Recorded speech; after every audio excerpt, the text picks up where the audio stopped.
something you've never witnessed before. What they say they want, say they want. I don't even think they know. I don't even think they know. They say they want, say they want, say they want. I don't even think they know. I don't even think they know what they say. You say there's no romance without finance. Why we gotta do this dance? Why can't you just take a chance on my love? And I got a job, car in the driveway, not a Benz, but you can come my way, I'll take care of you. They say they want, say they want. Hey, I don't even think they know. I don't even think they know. They say they want, say they want.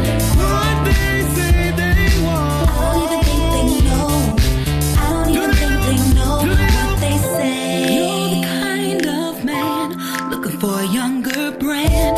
Haven't you learned by now that she won't stay around? But I'm the perfect boy. I'll share your hopes and dreams. I'll raise a family. I could be your destiny. They say they want.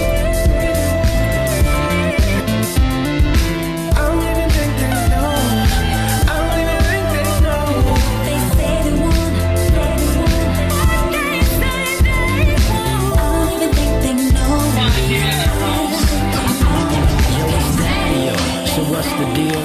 Are you gonna let me prove my love is real? I know you think I only wanna cop or feel. I know you think I only want a heart to steal, and that's true. But baby, we don't have no beef, so just brush off your hurt. I'll be your concrete. I'll put in the work to your heart. I'll speak. You say you want a real man. I'm him who you seek. You want Mr. Right, but are you really ready? Do you always wanna fight or throw a confetti? It doesn't really matter what he did either. I only wanna please you, be your amnesia. Baby, let me ease your pain.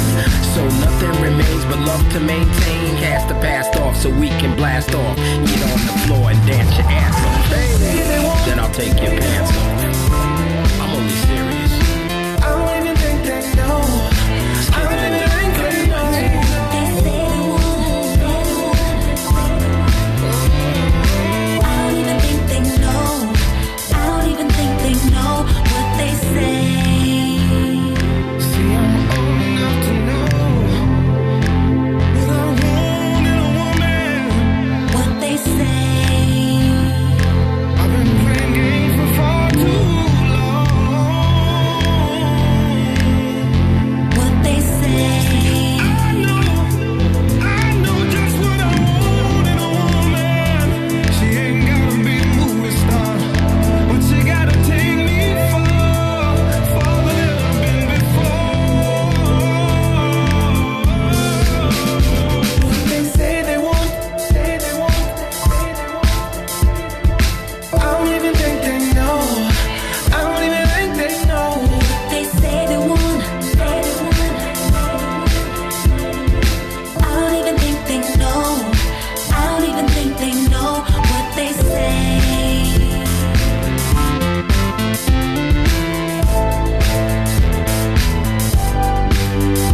What they say.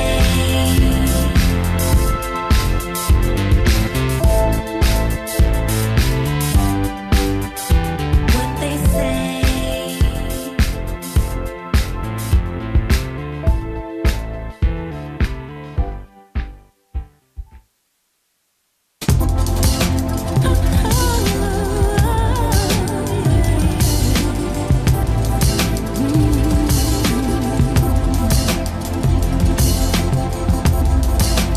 What's your campaign? Is it all for the game? The truth, the lies, it all sounds the same. What's your campaign? Is it all for the game?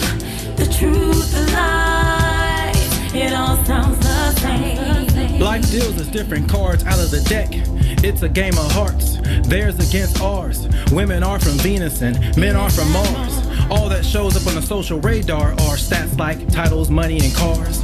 Few care about characteristics. The qualifications range from bad boys to side chicks. So what's your campaign? Is it all full of game? The truth, the lies, it all starts to sound the same. What's your campaign? Is it all full of game? The truth, the lies, it all starts to sound the same. Politicking like a politician through conversation, so pay attention and I can be 100% of what you want. Did I mention I'm everything you don't have and I can sense that? Besides you're telling me and emailing me, so I reply back. What's your campaign? Is it all full of game? The truth, the lies, it all sounds the same. What's your campaign? Is it all full of game? The truth, the lies, it all sounds the same. Whispers of sweet nothings in my ears sure sound good, but it sounds like you're scared of change, like a tree afraid to become firewood. Believe with your heart because there's nothing but fear to fear itself. Give it your best like top shelf and it'll be sweeter than sugar canes. Don't be scared to fall in love, I say let it fall like heavy rain. Scared to get married and scared of divorce. Let's get to know each other and let love take its course. But some are afraid of honesty and scared to death of the truth. You deny it and play it safe, I used to do that too, so I can relate. Let's build our love on faith and play our hands like kings and queens because there's more than our hearts at stake. And play our hands like kings and queens because there's more than our hearts at stake. What's your campaign? Is it all full of game? The truth, the lies, it all sounds the same. What's your campaign? Is it all full of game? The truth, the lies, it all sounds the same. Sounds the same, yeah.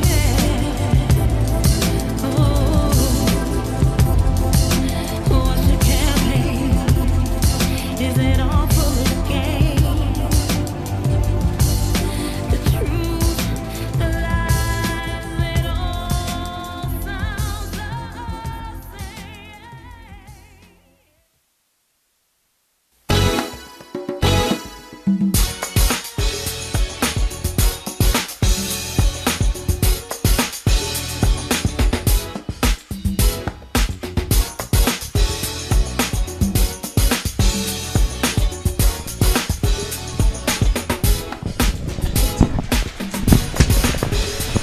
Hello, and welcome to this evening's edition of A Queen's Eye View, the show that showcases not only today's current events, but our personal life events and opinions. I'm Shay, and alongside me is Heidi and Dawn Michelle. Sayuri's not here this evening, but she's going to call in a little bit later on this evening. We'd like to thank you all for tuning in. Now, before we get started, we ask you all to do us a favor and take out your cell phones, your iPads, your tablets, your laptops, and even if you have a desktop, that you turn that on and boot it up. And we'd like to ask you to ask your friends to post on your social networking sites. Tune in at skycitymg.com/talk-radio. That's skycitymg.com/talk-radio. That way you can join us and check us out. You can also call in with your questions, and we'll give you that phone number a little later on in the show. And please don't forget to join our network Facebook groups, which is Sky City Media Group and Jericho Broadcast Networks. That way you can leave comments and or questions for future shows and programs. So now that we have that out of the way, ladies, how was your week? Hey. Hey, Shay. How you doing? I'm good. It's good. This is Heidi. I'm doing good. I've been traveling, but it's good to be back. And it's good to talk to my folks. I missed y'all. Yeah, it's good to see somebody here today. Last week it was just me. Hey, Dawn. Well, that's what you get for going to Mexico. Hola. And Busted. you know, having a good time without us. So you had to come back to yourself. That's No, okay. but I so far a good week. Memorial Day weekend was really, really good, and I enjoyed myself thoroughly my Memorial Day weekend. So it's been a short work week, and it's been a busy short work week, but still, yeah, to come off such a good weekend for Memorial Day. That's awesome. you know, it was nice. So That's good. Did anybody check out the jazz festival this weekend? I did. I went on Saturday. Did you go outside? Because, man, No. it looked like it was old school Freaknik out there. I was like, good gracious, it was. Oh, I didn't see that scene. I don't know. I must have been on a different side. No, it was pretty awesome. It was packed. It was a lot going on. I didn't see no freaknikness. Yeah, well, you know. I can't do the Some crowds, couple- the traffic. That's just a little bit too much for me. I can't. Oh. I can't do that anymore. I just put Pandora on and lay on the couch. I'm not mad. I'm Yeah. not mad. But it looked like it was a lot of fun. I drove through a couple times. Yeah, I had a good time. And then it was just me and one of my girlfriends went, or my girlfriend and her friend went, and the traffic was not bad. We did not have to drive around for hours to find parking. That's good. We found parking. We found the spot really close to the stage, and we just, That's awesome. it was laid back, kicking in, enjoying the jazz. All right. Well, that's good. It was nice. It was nice. nice. I bought some food and had a little wine and some wine coolers, and we just listened to the music, and I was sitting in my little chair like a little old lady. It was nice. It was nice. Good. Well, actually, what I did was I went on Ancestry.com this weekend, Oh. and I found out some good information. You know, About your family? Yeah, I really did. You know, I didn't realize. I didn't know my paternal grandmother's name. Oh, okay. And they were actually born in the 1800s, believe it or not, my grandparents. And so I found some good information, and I've been kind of tracking that all week. So that's really been interesting. You know, it's interesting you bring up that site because I was talking to my husband about that, and his hesitation about going on was that our records for the African Americans here in the country is a little shady. You know, because a lot of things weren't written down correctly on ledgers correctly, and when you're bought and sold, unfortunately, as a product, you know, you're not always considered all of your pertinent information. But it's really good to hear that you found some information, because that makes me want to go look.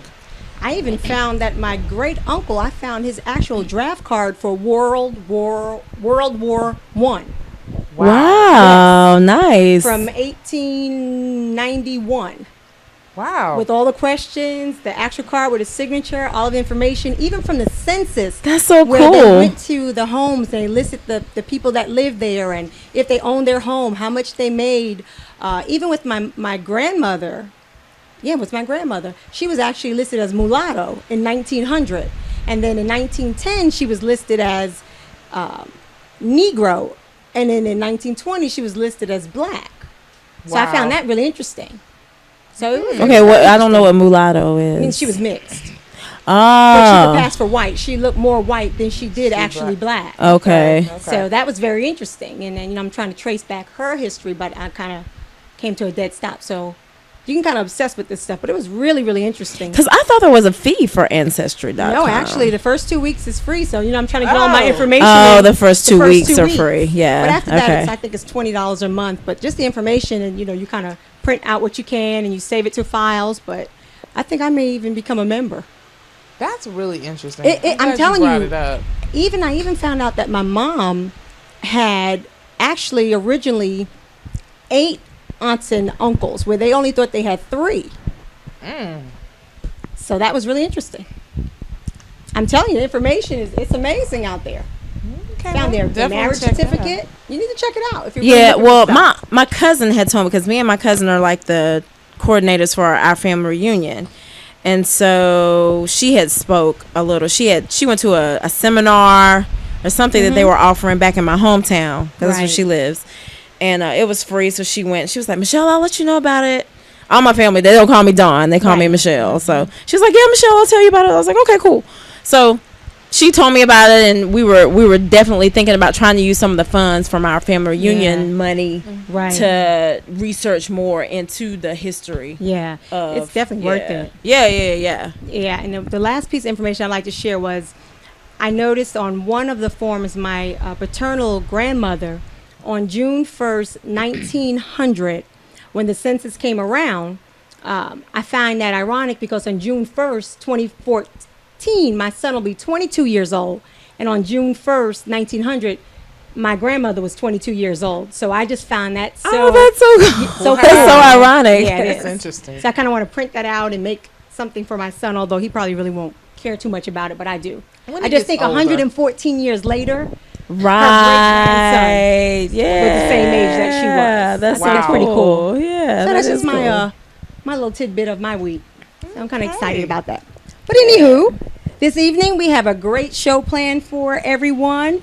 We're going to talk about gun control issues. We're going to revisit that. You know, in the wake of what happened out in California with that young man that went on that shooting spree there. You know, we're going to discuss age requirements and should mental health be considered in getting a permit for guns. You know, because that's very real. That's very real. We're going to talk about child support. I'm sure we all can relate to that on some level or another. I cannot, but I'll still probably have something to say. Right, we support our children one way or fashion. Just from friends. Right, absolutely, absolutely. And violence in our youth. We're going to talk about in the second half of our program this evening.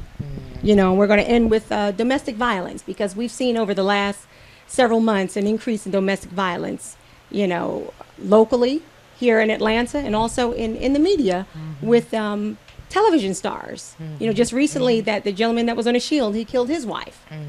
You know, just domestic violence when they talk about Jay-Z and his sister-in-law and just some other things that we're going to talk about. You know, so it's going to be a really good show. We're supposed to have a guest this afternoon too. Right, and then we're going to end on a more of a fun note with Reality Rita's segment. Oh, hosted by who? Dawn Michelle. I'm Reality Rita. Right. I got a voice for Rita and everything. Like, I'm ready, y'all. All right. So it's going to be a little bit more fun. All right. Since we so serious today, but that's okay. No, we're serious is good. Serious is good. We're gonna lighten up. Just a little warm in here. So stay with us. We'll be right back with the Queen's Eye View.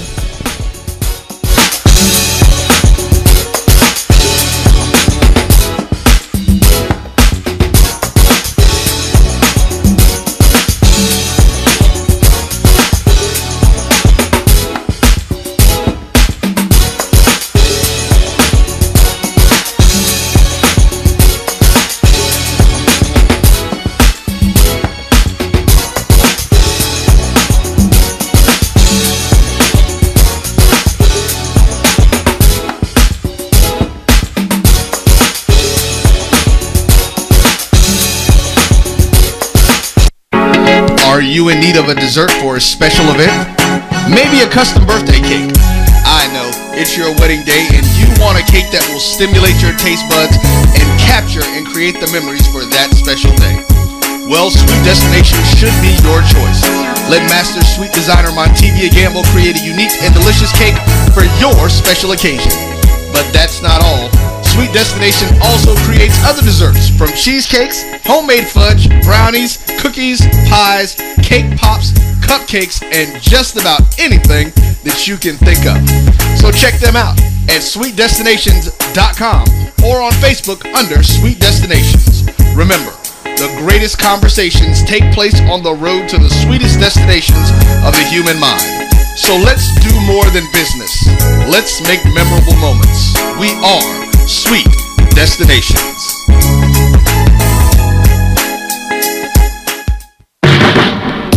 Everyone needs a way to add gold to their financial portfolio. Carrot Bars International makes gold affordable to the masses with the freegoldplan.com. Get gold in 24-karat 999.9% pure gold bullion in small affordable weights. Save your money in gold and even get paid to share with others how to do the same. No broker fees, no setup fees, and with referrals, your gold can be free. Go to thefreegoldplan.com. That's thefreegoldplan.com now. Tap Out Studios of Hollywood is one of Atlanta's newest visual and performing arts centers designed for you to perfect your creativity. Our 3,000 square foot event space includes a full bar, VIP section, movie screen, and 2 stages. Take advantage of our Spring Fling package deal for new and existing clients. Save over 40% when you rent our venue for $700 for events with more than 100 people. For booking information, contact Kendra at 404-578-1454.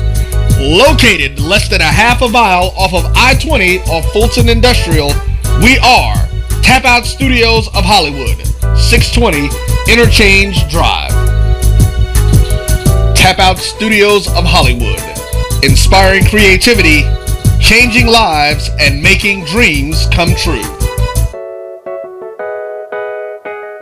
Lisa, you've been staring at that computer screen for 30 minutes. What's wrong? Oh, it's my new marketing campaign. I want to tell people how great my business is, but I don't know what to say. I need copy for the website, newsletters, and brochure, and I'm drawing a blank. Writing just isn't my thing. My boss had the same problem, and he called Put It in Writing Professional Writing Service. Put it in writing? What's that? It's a business just for people who need copywriting, but don't have the budget for the big marketing and PR firms. They help my company tell everyone about the great products and services we offer through our website. And when my cousin recorded his CD, Put It in Writing wrote his bio and press release. They even do resumes. That's good to know, because I'll be looking for a job if this business doesn't take off. Don't worry. Call the professionals at Put It in Writing at 901-359-6629 and check out the website at putitinwriting2.com. That's putitinwriting, the numeral 2.com.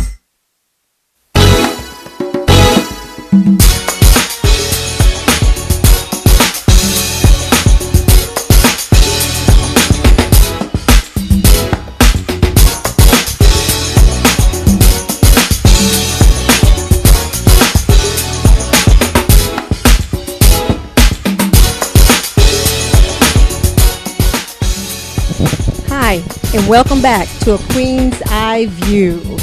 Hey Heidi, hey Dawn Michelle. What's going on? Sayuri is going to be calling in a few moments, so she'll be able to weigh in on our topics. Good. Ooh. Yes, that'll be good, because I'm sure she's going to have definitely something to say about gun control. When we spoke about it last time, when we talk about, Nathan Deal and the new laws that's going to go into effect. What was it, July, I believe? It goes into effect. And that kind of segues into our next topic. What do you guys think about age requirements on, and I know there are age requirements on having a permit for a gun, and I ask because the gentleman in California that recently went on that rampage, and was shooting, do you think that maybe we should have a restriction if you're in school, in college? Do you think you should be able to have a gun in college? Dawn? I mean, I can see. Okay, well, let me ask this first. What is the age 18? Is that the age of consent? I'm not sure. I'm just guessing that it would be. It's different in different states. Oh, it's different in different states. Okay. Right. In Georgia, I do believe it's 18 that you can have a gun. Honestly, I could see a college student being able to have a gun and it being okay. I really do. And the only reason I say that is because I did not go to an HBCU. However, I went to the University of South Carolina, and it's a huge campus with a whole lot of students. So when you go to a school that big, and honestly, I can really say that there weren't a whole lot of situations of cars being broken into, women getting raped, that kind of stuff. But I know that that kind of violence and those kind of crimes happen on college campuses probably every few minutes of every single day. Right. So because of that, I would say that I think that it should be, I can see a college student being able to have a gun and not really blinking at it. It's interesting You, that Heidi? you bring that up, because there was a young lady in Florida who was attending one of the junior colleges, and she had been assaulted and had decided to purchase a gun legally, had her permit, and she wanted to continue to conceal her weapon because she had a concealed permit in her car. So she would drive to school every day, and it would be in her car. She wouldn't take it to class. It would be in the car. Well, apparently at some point, security got wind of the fact that she was bringing a gun. Of course, they raised hell about it. She took this all the way up to the federal court in Florida. Did she really? And apparently she won. Because her argument was, I'm a young woman. I go to class at night. Y'all are not always around to protect everybody. I have to. I should be able to protect myself. I don't have a record. I'm a legal gun owner. You got a call. Hi. Hello, Sayuri, is that you? Yes, it's me. Hi, how are you? Hey, Sayuri. I'm good. How y'all doing? Hey, Hi, Mama. everybody. Hey, good to hear your voice. Well, we're It's good to talking. hear y'all miss y'all. We miss you too. Aw. So what's going on? What's going on? How was your week? My week was very, very, very hectic. A hectic in a good way, a hectic in a bad way? A lot of stuff happened. My car died, so Oh. that kind of hectic. Well, if you need our help for anything, you make sure you let us know. We're gonna say a little eulogy for the electronic heaven in the sky. Right. Let him go on and go his way, and you're gonna get a new one, and it's gonna be all right. Right, exactly. Well, Sayer, That's what I'm waiting on right now. Sayer, What are y'all talking about this week? Actually, right now we're talking about gun control again. And we're talking about the case where the young man in California went on the rampage last week at the college campus and shot and killed 6 people and wounded another 7. Did you hear about that story in Isla Vista? Isle Vista, excuse me. I did hear about it, and you know what else? I heard some extra twist to it. I heard that he went on a rant against black men dating white women as well. Oh, okay. And I'm sure that would tie into the mental health issues we were going to talk about next. And what the question we were posing right now was, do you think that college age students should have a permit or have permission to carry a gun on campus? No, that's a very unstable time in your life. Like, in general, even if you're not in college, if you're college age, just being alive in 20 is dangerous. So I don't know. Or 21. That's dangerous. But you know what? Now that you're talking about mental illness, and we know that this guy made some racist comments, it's making me think of the book by C.G. Sturgis called Racism is a Mental Illness. And, it's based on the concept that anybody who really likes themselves, like, what is that called? Like, isn't it like some type of they have a name for it. If you really love yourself, what is it? Egoism or some type of narcissism? Yes, it's all of those that you are obsessed with is an ism. So racism, if you go around feeling like you're better than somebody just because of your race, why is that not classified as a mental illness as well? And that book explores that, and it's very good. It's so interesting you brought that up, Sari, because actually I did go to an HBCU. This is Heidi. And in my psychology program, they actually categorized the whole racism piece as a mental illness in the black psychology departments. So it's actually being taught, but it's not being taught everywhere, of course. And of course, when you have a race who doesn't want to address things, face them, and they don't even want to have a discussion because they're afraid of how that's going to go, it's probably never going to be addressed from their end. So, but it is being addressed on our end, and it is being taught. Right, but he didn't. I don't believe he killed any black people at I don't believe he did. Can you give me the background on that part? Yeah. But right, what happened was this gentleman. His name was Elliot Roger, and he had some issues with women, blonde women, he said, because they ignored him. He never had a date. He was 22 years old. He was still a virgin. He was ignored. I'm assuming he was a white gentleman. He was white and Asian. Oh, okay. And he looked white. He looked completely white. Right. His mother was Asian, and his father was white. And actually, his father is a producer of the Hunger Games. Oh, okay. And what they talked about and what they showed actually on Facebook, he showed a life of privilege. Of course, he had the BMW, he had the Mercedes, he was on the red carpet, he had private concerts with Katy Perry, just living a life, nice clothes, nice home. So if someone outside looking again, social media, right. You portray one way of living, but you actually are very depressed and going through things.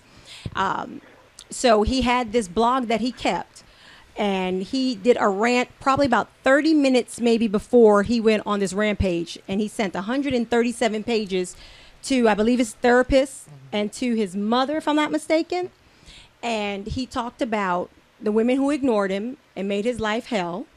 He talked about briefly his roommates whom he killed. He stabbed them. Oh. 2 of them he stabbed, and one other person that was visiting a guest in their home, he stabbed that person too. So those 3 he killed. He then went to a deli and shot the deli up, and he killed one young man there who just happened to be purchasing a sandwich. He used his car as a weapon also and hit some pedestrians and a couple of bicyclists. And this was all within a matter of maybe 14 minutes. So he wreaked havoc across the town, the college area. Wow. And his whole, from what I gather, from what I read thus far, and you guys correct me if I'm wrong, was that he felt that people didn't treat him fairly. Well, you know what? That's what a life of privilege does. You just push the envelope. I mean, if you have too much too young, I mean, and then when you first hear no, or you hear no, right, it's really painful. It's painful to hear no, rejection, and you have nothing. Right, rejection. It's painful to hear no as a child. That's why kids cry. They go through the terrible twos when they learn what no means. No, you can't have everything you want. But if you give your kids everything, to me, that's what this is speaking to me and telling me. You can give your kids everything they want, but life hits you after a while, and you can't protect them from life. And when they start to experience rejection, they're basically socially inept because you've been keeping them in an environment where they get everything they want, and then they don't even know how to accept when it's not happening for them. You know what I mean? So you've been buying your child way into school, buying him access into certain things, even though he probably didn't work for anything, because when you're dating, that's what you're doing. You're working for somebody's attention. You're working for it. It's like, sir, just because you have money, just because you're used to just getting everything you want, being in a relationship is not the same thing. So, a lot of people need to take that lesson from it. A lot of women sit up and wait around for the right person to come along because they've imagined somebody because their daddy told them they was a princess one day, and they really think that they're a princess, and they're really going to get swept off their feet for somebody that they have imagined in their mind who looks a particular way, who has a particular amount of money, and will like them back when they meet them. That's just too much to ask for. My concern is this also. He was able to purchase 3 guns. Now, the thing with that is, how many is too many before a flag goes up? At 22 years old. But see, he's from a privileged background, so nobody's going to tell him no based on who he is. My whole thing is when you have a permit, it was just that he passed a background check, so there's no limits on how many you can have. So when you have a permit for a gun, there is no limit on how many you can have. You can't have a permit for just one. Correct. And each state, it varies. So here it is that if you go to purchase a gun and you have the money for the gun and your background check comes back clean as far as, you haven't been arrested, no felonies, etc., you're approved for a gun. And that's my question. Should you have to have a mental evaluation? And it's like there's no way to prevent people from snapping. I mean, he snapped with a knife too. He snapped with a knife first. I mean, people get mad, and if they have a gun around, they may do something bad with it. But really, it's the person. We have to focus on the person and why he snapped, why this particular person snapped, and what everybody else can learn from the emotional. Because people have guns now; they're not using them right now. It's like you have to learn how to control yourself and how the world works and how life goes. You have to be able to deal with life. I don't think it's an issue with guns. I think it's an issue with how people are coping with not with life happening to them. That's what I think. I think a mental evaluation should be a part of anybody who is purchasing a gun, where background check on their record, all of that stuff should be done, I think, on everybody. And the thing, I mean, it only takes one time for somebody to snap and kill somebody, and then that go on your record, and then you don't get a gun after that. But how many people died first? We all 1 second away from snapping. I mean, the truth be told, anything can set any of us off, at any given time. But but I'm not gonna go out and kill and stab nobody, because exactly. And another thing is, we have 50 states and 50 different sets of laws. So every state is different. So my question is also, should it be controlled state to state or federally mandated? My concern, I think it should be federally mandated. But my concern, I'm just playing devil's advocate. This is Heidi. My concern is that if it was going to be distributed equally across the board with the mental evaluations and everybody was going to be treated the same, you can walk into a gun show and buy a gun without a permit. Right. People don't realize that. But my concern is it's always a backlash on our folks, on the African American community, whereas now we got the government or whomever dictating what that mental assessment is supposed to look like for us. And I just feel like it's going to be another block against us. And it's going to not affect the crazy people because they're going to get what they want. It's going to affect the everyday person who just wanted to purchase a one gun to protect their household. So I'm only concerned, and I'm just being honest, I'm concerned with... I'm fine with laws and limitations and rules as long as it's done equally across the board. And we know, as in our country, we don't have a history of it across the board. You're absolutely correct. That's my point. But I'm saying in this case, he did go the proper route, if you will, and got the permit, and he was allowed to buy 3 handguns, and he was allowed to have them, and he bought them all within a period of, I believe, a couple of weeks or something ridiculous. Correct. Right, and it was just a comment made that most crimes are not committed with legally purchased guns, and that is correct. I agree with that, but I still think that we need to have something in place for those events or occurrences that may occur. And I agree with you, Heidi, to a point where you say that you want to make sure that when the laws, if they are written or if they do go to something that's federally mandated, whether a psych eval is required, that it doesn't slight us. But I think that we have to start to think outside the box, that it's not always to slight us, because unfortunately, and this is just my opinion, we all get along, but we don't always agree, and that's the one thing that we like about each other. It's us that tend to do things, not all the time, because the others of all different nationalities, they do things, but we sensationalize what we do. We put it on YouTube, we put it on Facebook, we videotape it, we show it. We're constantly doing those things. So therefore, it's us that bring it to light all the time. You don't see them putting it on Facebook, committing a crime.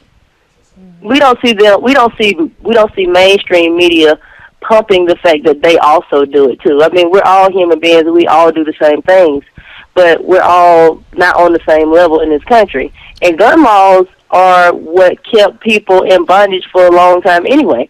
I mean, for a long time, we weren't even able to protect our house under the law. So really, to throw ourselves at the mercy of the law now, to me, is going backwards, because we've come so far, but then to turn around and say, yeah, we need y'all to tell us who should and shouldn't have guns. What do you think they were going to, do you feel like they would really make it equal?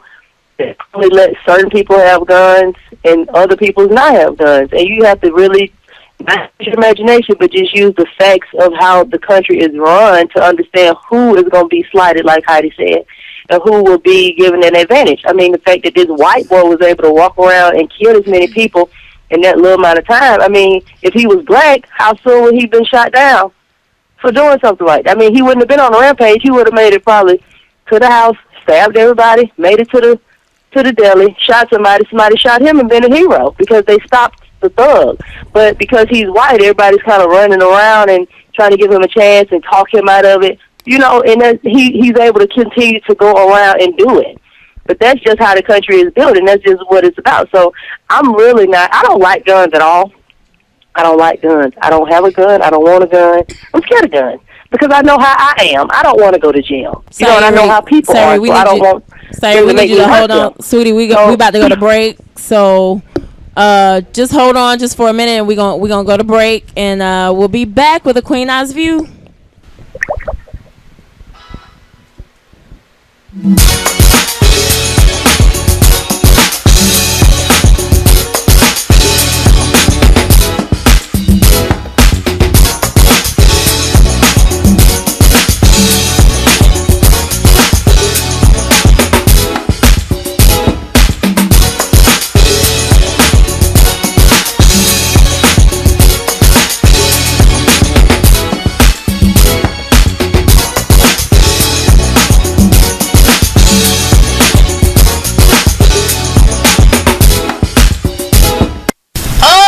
This has been a day I want to forget.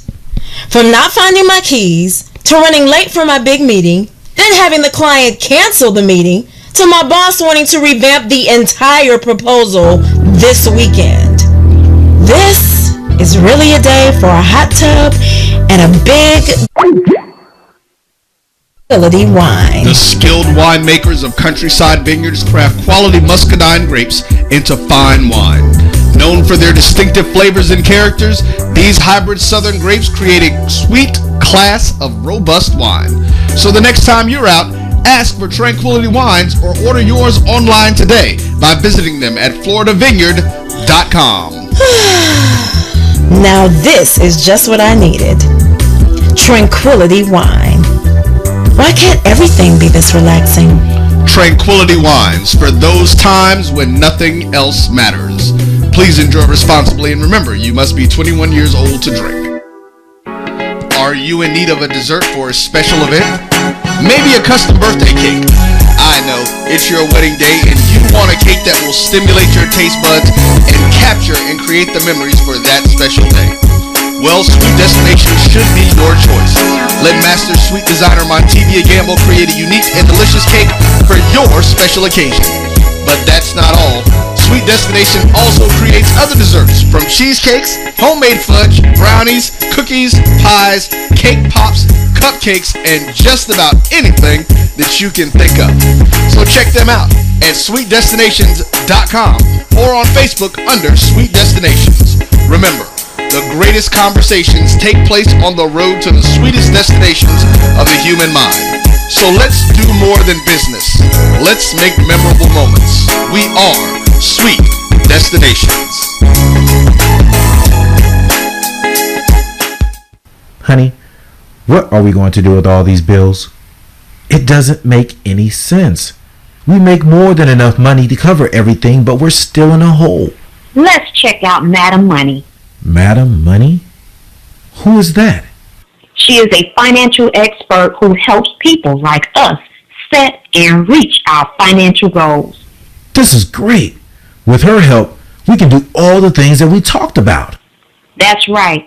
Now we can take that vacation we've always wanted and not feel stressed. Hi, this is Tara Jackson, also known as Madam Money, and I can help you clear up all of your financial dis-eases and those pesky financial STDs. See, this is why I love you. Yes, I know.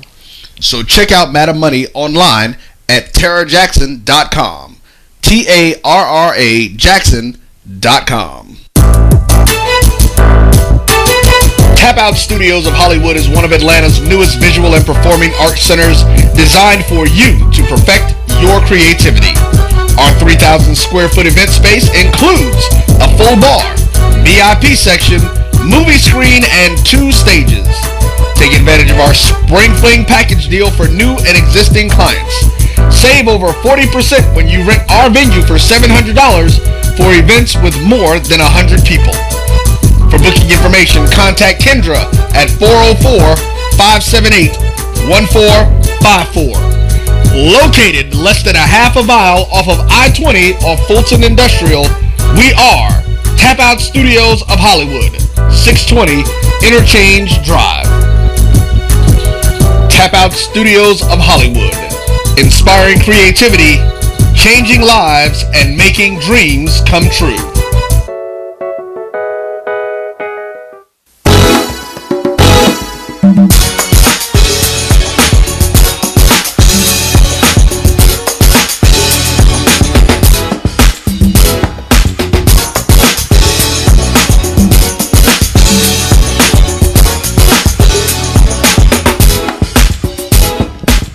Hi, and welcome back to A Queen's Eye View. We're talking about gun control issues, and during the break, we had our special guest arrive, Miss Tamiko Lowry. Hello, Miss Tamiko. Oh, thank you for having me. Thank you for joining us. She's going to be here talking about our domestic violence in our second half, but she's also going to weigh in whenever she feels like it on our topics on gun control, what we're talking about now. So, hello again. Take it away. Do you have any I comments? did have a quick comment that I did want to make, even just about the whole needing a gun permit and the mental illness thing. I have lost 6 people to gun violence in my family and friends. Right. And the people that shot them did not have a permit. Right. And so the way that I see it in the community that I grew up in, all the crime happened with people who did not own, or I'm sorry, people who had illegal guns. Right. Right. And they bought the guns from the police or some government official. Right. Wow. That's interesting. So that takes it to another level. Right. Right. Okay, you know what? And then if we can just skip around a little bit, because Tamiko made that comment, there was another story that I wanted to mention. It was a gentleman who's 16 years old in Pennsylvania. Last week, he killed a cab driver in Pennsylvania. And the reason he killed the cab driver was because the cab driver did not listen to him. So now when I heard the story, I was a little perplexed. And I said, the cab driver did not listen to him. And he had a young lady call the cab for him.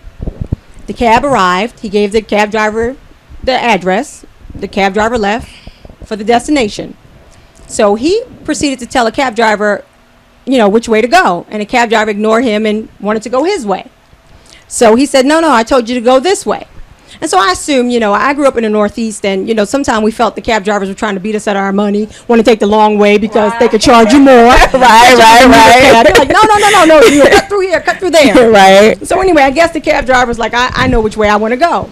So this 16-year-old, I was going to say young man, but I will say this 16-year-old, he shot the man in the head twice. And when they interviewed him and they asked him, why did he do it?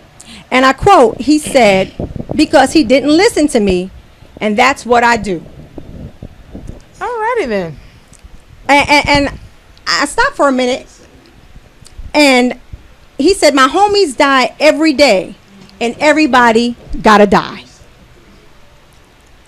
I mean, how do you respond to that? I mean, here it is, this young man, 16 years old, shoots a cabbie in the head. Okay, Just obviously he didn't have a permit.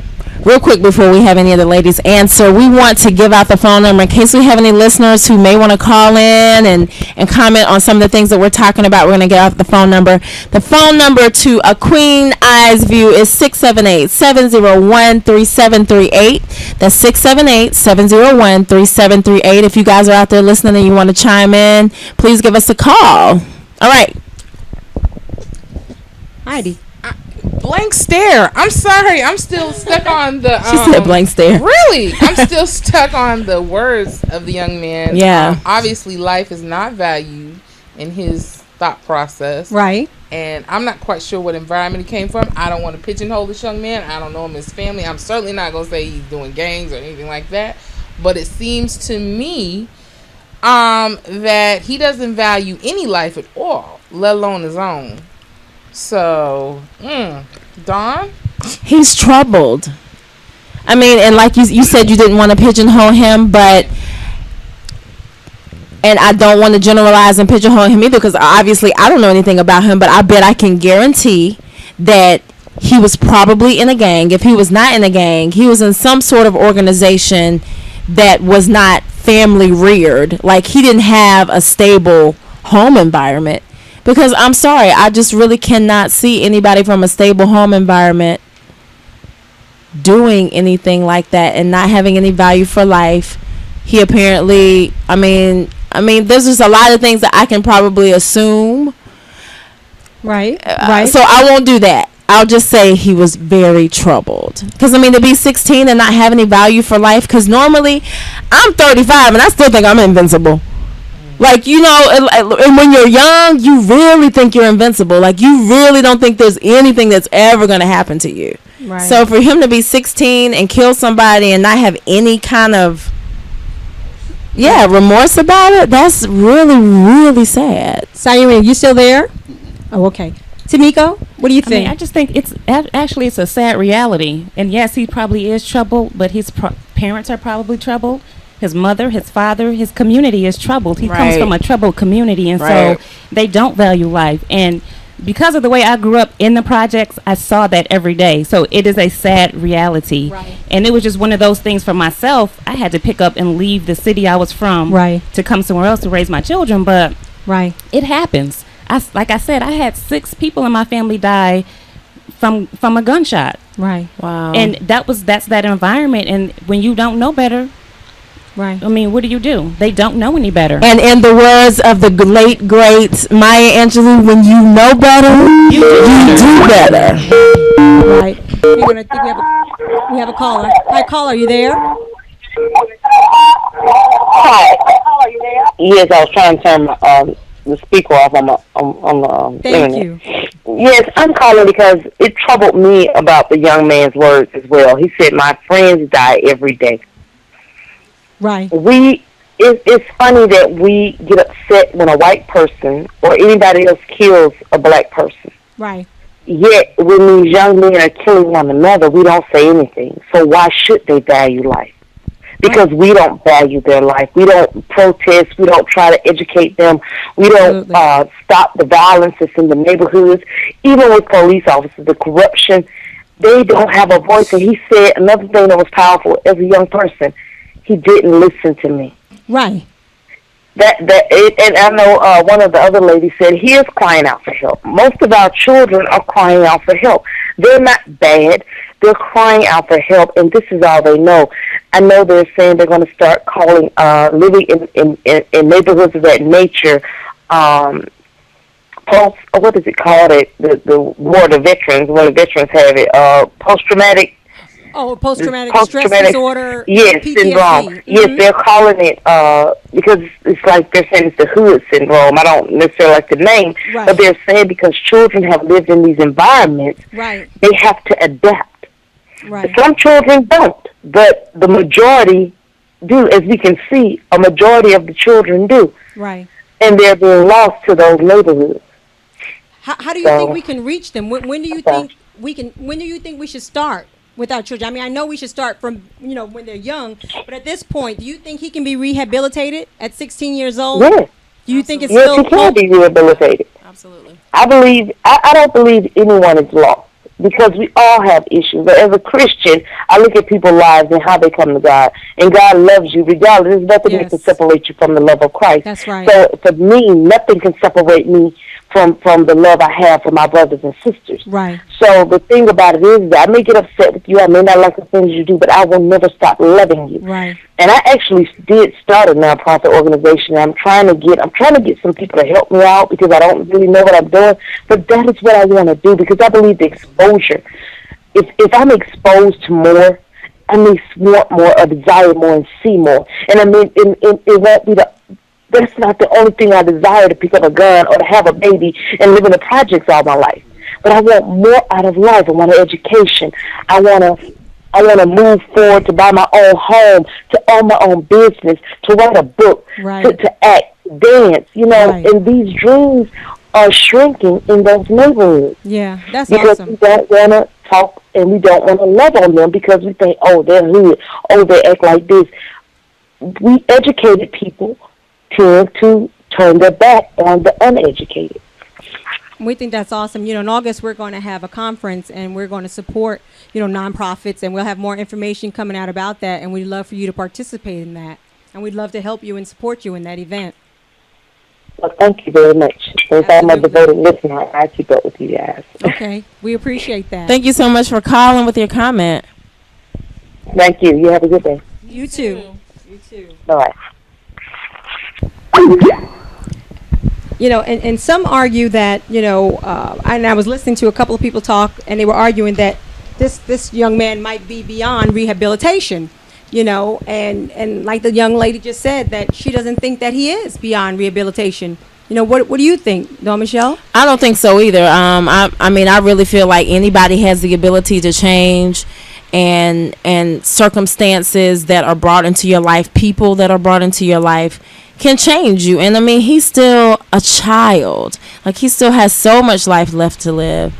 And, obviously he's probably going to be behind bars for a while. And I hope that someone will reach him in jail. I mean, I'm sure that they can. there is I don't remember the gentleman's name, but he was over a huge one of the largest gangs in Los Angeles at one point, and he was in jail for a really long time, and like now that's what he does. He rehabilitates the gangs, and the kids, and trying to get them on a different path, because he wants them to do better than he did. Yeah. Don't follow my example, but listen to what I did. So he's out, and he's a totally changed person. And I mean, I hear that from men and women who go to jail all the time, or go through circumstances all the time, and they come out and they learn and they do better. So he definitely has the ability to change. I believe that, and I believe people can change, and I'm on the fence for that, and I pray, about that, to see the good in people, because sometimes it's hard to see, that side of it, especially being the family of that man who has to, those 2 children, he left 2 children behind. So how do you explain to those 2 children? And then when the gentleman made another comment, he said, well, what would you like to say to your family? He said, oh, I love y'all, I love you, mom, I love you, mom. They said, well, what would you like to say to the family, of the man that you killed? And he said, F them. So when we think about rehabilitation, and again, I have to pray for that spirit, and God is still working on me on that, because I understand that, there's something rooted in him that he needs to be touched. Maybe he was hurt somewhere. Maybe something happened along the way. But to say that, you want to send out love to your family who's mourning your loss because you're gone, but to this family of this man that you took senselessly, you have no care and concern at all. And then you stole $500 from the cab driver after you killed him. So our producer actually wants to make a comment. Yeah. Go ahead, producer. I know this is a Queen's Eye view, and normally I don't get into discussions, but people that know me, I've worked with youth for a very long time, and at a period I used to work for the Urban League, and I had a program that I developed called Choices, and we used to do this at the Tallahassee Juvenile Detention Center. I'll never forget when I started my first session. Well, actually, it was my second session with the new group of kids, and they usually have about 60 kids in there. And we were doing the session, and I was in one of the sessions, and I said, okay, you know what? Let's see where our kids are. And I asked the kids, I said, where do you guys see yourself in 10 years? Nobody says anything. I said, okay, where do y'all see yourselves in 7 years? Nobody said anything. Uh-huh. Got to, okay, where do y'all see yourselves in the next 5 years? Nobody said anything. Till this one kid, the biggest kid in the facility, come to find out afterwards, he was like the man in the juvenile detention center. Right. And he looked up at me and he said, Mr. Evans, let me tell you something to you. Most of us don't see ourselves making it past 21. Wow. Now, mind you, these are children between the ages of 13 and 18. Wow. And when you have a group of children that do not feel that they are going to make it past 21, right? And mind you, this was 93 or 94. No, I'm sorry. It was 95 that this was happening. And the thought that came to my mind was, where's tomorrow? If we have a generation of children who don't believe they're going to see 21, well, why not live, get rich or die trying? Absolutely. Why not YOLO when you're in this lifestyle? Mm-hmm. And just like our caller says, you're talking about an entire segment of people. Tamiko mentioned it. You talk about people who grew up, whether it's up north, it's more so in the projects. When you're down south, the hood, whatever you want to call it. Right. We've got to make that adjustment. And like I said, like our caller said, a lot of times those people who know better, they turn their back on those places and those people that don't know better. But there's one other thing that I do want to say, and this is kind of to your point, Shawana, and I've had this discussion with many Christians. Right. So before anybody say anything and get mad at, I consider myself a Christian. No, and I said, no. Oh, believe no. Somebody gonna get mad. And the problem is though, is it just like, and this is the problem I say that a lot of Christians have. We bury our heads in the sand for what we don't want to deal with. Just like there are good people in this world. Right. If you believe in Jesus, trust me, you got to believe in Satan. that means that there are bad people in this world. Oh, yes. And there are some people whose job, assignment, and whole purpose for being here is to destroy the lives of as many people as they can. And so until the religious community starts addressing the devil in church and stop just preaching, Lord, we're going to get you a Mercedes this week. Yeah, okay, that's nice. Deal with our children. Deal with the stuff that's bothering them. I agree with you. And you've got to know that. So we've got to be in that place. And, like Dawn said, I find it very difficult to believe that a child cannot be rehabilitated. Yeah, my spirit and my heart won't allow for me to think that he can't change. Yeah, I really do believe that children can be rehabilitated, but you've got to get them. It's tough because at some point things stop becoming a product of your environment and it starts to become a choice. Absolutely. And you decide to continue to do certain things. It becomes a decision. So we actually need to get ready to go to break, so I'm going to let y'all do that. But well, thank you. We had a King's View during a Queen's and that was all right. Thank you there, producer. So Shay, are we gonna come back with our topic that our guest is here for? Actually, we have a couple more minutes. We may come back with just closing out on this topic. Then we'll have Miss Tamiko, Lowry segue into the next part of it. Yes. So we go to break. Stay with us on Queen's Eye View.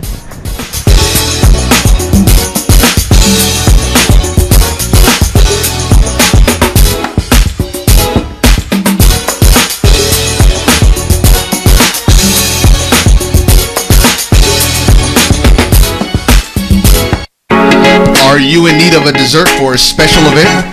Maybe a custom birthday cake. I know, it's your wedding day and you want a cake that will stimulate your taste buds and capture and create the memories for that special day. Well, Sweet Destination should be your choice. Let master sweet designer Montevia Gamble create a unique and delicious cake for your special occasion. But that's not all. Sweet Destination also creates other desserts, from cheesecakes, homemade fudge, brownies, cookies, pies, cake pops, cupcakes, and just about anything that you can think of. So check them out at sweetdestinations.com or on Facebook under Sweet Destinations. Remember, the greatest conversations take place on the road to the sweetest destinations of the human mind. So let's do more than business. Let's make memorable moments. We are Sweet Destinations.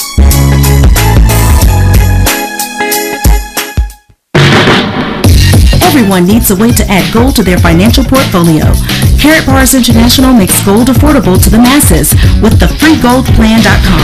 Get gold in 24-karat 999.9% pure gold bullion in small affordable weights. Save your money in gold and even get paid to share with others how to do the same. No broker fees, no setup fees, and with referrals, your gold can be free. Go to thefreegoldplan.com. That's thefreegoldplan.com now. Tap Out Studios of Hollywood is one of Atlanta's newest visual and performing arts centers designed for you to perfect your creativity. Our 3,000 square foot event space includes a full bar, VIP section, movie screen, and 2 stages. Take advantage of our Spring Fling package deal for new and existing clients. Save over 40% when you rent our venue for $700 for events with more than 100 people. For booking information, contact Kendra at 404-578-1454. Located less than a half a mile off of I-20 off Fulton Industrial, we are Tap Out Studios of Hollywood, 620 Interchange Drive. Tap Out Studios of Hollywood, inspiring creativity, changing lives, and making dreams come true. Lisa, you've been staring at that computer screen for 30 minutes. What's wrong? Ooh, it's my new marketing campaign. I want to tell people how great my business is, but I don't know what to say. I need copy for the website, newsletters, and brochure, and I'm drawing a blank. Writing just isn't my thing. My boss had the same problem, and he called Put It in Writing Professional Writing Service. Put it in writing? What's that? It's a business just for people who need copywriting but don't have the budget for the big marketing and PR firms. They help my company tell everyone about the great products and services we offer through our website. And when my cousin recorded his CD, put it in writing, wrote his bio and press release. They even do resumes. That's good to know, because I'll be looking for a job if this business doesn't take off. Don't worry. Call the professionals at Put It In Writing at 901-359-6629 and check out the website at putitinwriting2.com. That's putitinwriting, the numeral 2.com.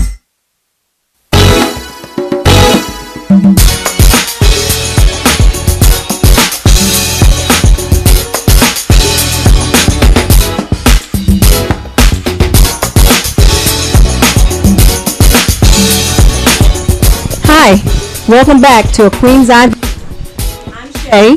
This is Heidi. We've got Dawn Michelle. We have a special guest, Tamiko, Lowry, here with us this evening. She's going to be our domestic violence speaker at the last hour. You know, we were talking before we went to break in reference to gun control issues, and we talked about the young man in California, and we were talking about a young man in Pennsylvania, you know, who killed the cab driver for not listening to him in taking him to his location. And I just wanted to kind of tie up that last part and say, you know, how do we reach our young people?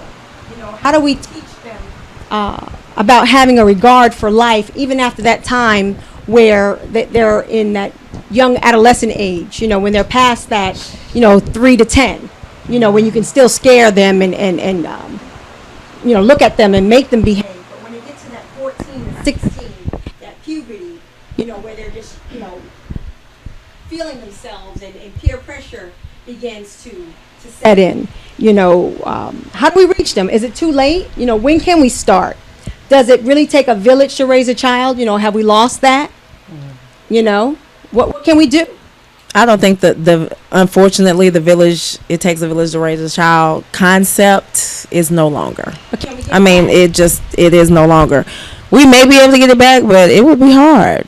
It would be really, really hard. I mean, I just feel like it starts, you know, as soon as the child can say dad.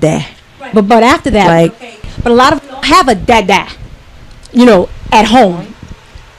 I mean, that's just a fact. I mean, that's true. And if they don't, I mean, I guess I said that to say that as soon as the child, you know, is starting to speak and learn their personality and all of that stuff is when, you know, you have to start those things, because at some point I don't want to say it's too late, because I feel like it's never too late. But it becomes harder. It's just like learning another language as a child is a whole lot easier than it is if you try to learn another language as an adult. Doesn't mean you can't do it. Just means it's going to be a whole lot harder. Hi, caller, you there? Hi, yes, this is Denna. Hi, Denna, how are you? Hey, I'm fine, and you? Doing very well, Okay, Dena's our other guest for the top of the hour for domestic violence. We're glad you could join us. Thank you so much. I'm glad to be a part of it. Thank you. We have Tamiko, Lowry here. Did you want to make a comment on the gun topic, or are we transitioning into domestic violence? Okay. Well, just hang on. I think we may be transitioning. Okay. Well, just hang on a second for us. Okay. Is it okay? Would you mind? Okay, no problem. Okay. No problem. All right. Awesome. Well, I just wanted to wrap up what we were talking about. This is Heidi. I feel like that it starts. I agree with Dawn. It does start extremely early with the child, but I also believe that we as adults, we tend to have that old rule: do as I say and not do as I do, and it really starts with us, because if we're not the example in the household for them to see in the first place, then I believe that we failed them. So I really believe that our children are going to copycat a lot of what they see in their environment, and so it's really our responsibility as their parents, guardians, whomever, to monitor our own behavior before we start teaching them to do something. I totally agree. I think that children emulate what they see.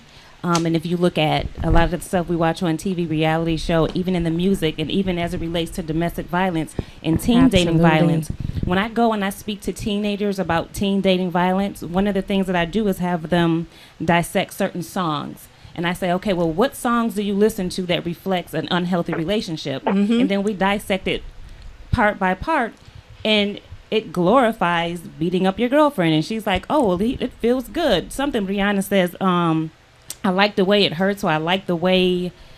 Wow. It's a song with her and Eminem, but it glorifies abuse. And so a lot of it is the music. That stuff gets into your spirit. Right. Right. Great point. Great point. And I think that what happens too is that, unfortunately, we have grandparents that are raising children. You know, and we have younger parents. Aunts and uncles. And absolutely. And then when you have grandparents, they're older. They don't have the energy, you know, to run after the children or to monitor them properly. And then they're getting old and they're getting sick. And so the children, unfortunately, are raising themselves to a point. Yeah. So I think that's an issue as well. I agree. You know? That's true. I agree. So, and then like you said, you know, Tamiko, it leads from one thing to the next thing, and it starts with the teens. And I think that's a great segue for us to go into talking about domestic violence. So we have Tamiko, Lowry. Welcome. Thank you. Yes. So would you tell us about yourself? Yes, I'm Tamiko Lowry. I am the founder of the Still Standing Foundation. The Still Standing Foundation is a nonprofit organization that focuses on empowering victims of domestic violence to become survivors. So empowering victims to become survivors. A lot of times you are out of a relationship, but you still have a victim mentality. Yes. So a part of our program is to help you to come out of the victim mentality so that you don't repeat those same steps over and over again. Right. And we also have a teen dating violence awareness project where we host dating violence workshops throughout the year. We have a coaching program where we allow the women to go through a 6-week training, and that's the empowering victims to become survivors. So they actually go through a 6-week coaching program to help them in the areas of financial empowerment, self-esteem, self-love, all those things that you need to regroup and to rebuild your life after abuse. You said victim mentality. Can you tell me the definition of a victim mentality? I don't think that there's a specific definition, but I can just say I had a victim mentality. So I went from one unhealthy relationship to another because I thought like a victim.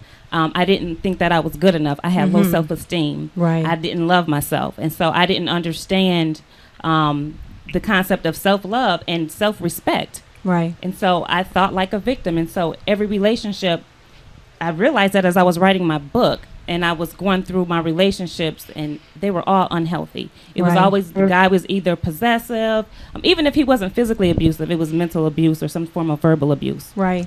And so I just didn't love myself enough. And so our program, we dig deep, and it teaches women how to love yourself from the inside out. I was always the cute girl. So I thought I could get anything because I'm cute. But I was jacked up on the inside. Right. I'm talking about tore up. Messed up on the inside. Absolutely. Right, right. But let me ask you, Tamiko, do you think that it is always a lack of self-esteem? That when you said your self-esteem, you didn't have self-esteem. Do you think that the abuse could be not start from low self-esteem, but because I myself am a survivor of it, and I didn't lack self-esteem. Mine, I was overly confident. You know, my situation was, I think the man that I attracted was going to show me that I wasn't as strong as I thought I was. So he was going to break me. And you know what? And I can relate to that because in my marriage, and I was always extremely feisty, you know, I thought I had high self-esteem, but when I met this man, he broke me down, like literally. Because I would get with you, I'll cuss you out. He broke me down, like literally to the point where I did begin to have low self-esteem and, you know, the low self-confidence. But it also can stem from growing up. Oh, I'm sorry, because I can go on and on. Right. No, excuse me just 1 second. And also we have Denna Lee on the line. Hi, Denna. Hello, how are you guys? Doing wonderful, doing wonderful. I'd like to ask you to introduce yourself. And again, we at the Queen's Eye View just thank you for joining us and willing to share your story and your time with us this evening. So if you take a moment just to introduce yourself briefly and give us your intro. Definitely. Hi, my name is Denna Lee. Right now, I'm currently working on actually trying to do what Tamiko is doing. Start my not-for-profit for abuse victim women, especially, kind of helping them get their self-esteem back, just get their life back, just get their life back. I believe that life is for the living, not the dead. But I want to, before it gets to the women, I would like to segue it from the teen, maybe the teen, young adult, to kind of get them started with, one, their self-confidence and, how they approach, men, how they approach them, and just the triggers that even start the cycle, to know how to identify it and how to be able to be strong enough to walk away. Everybody says it's strong enough to stay, but no, you're stronger when you walk away.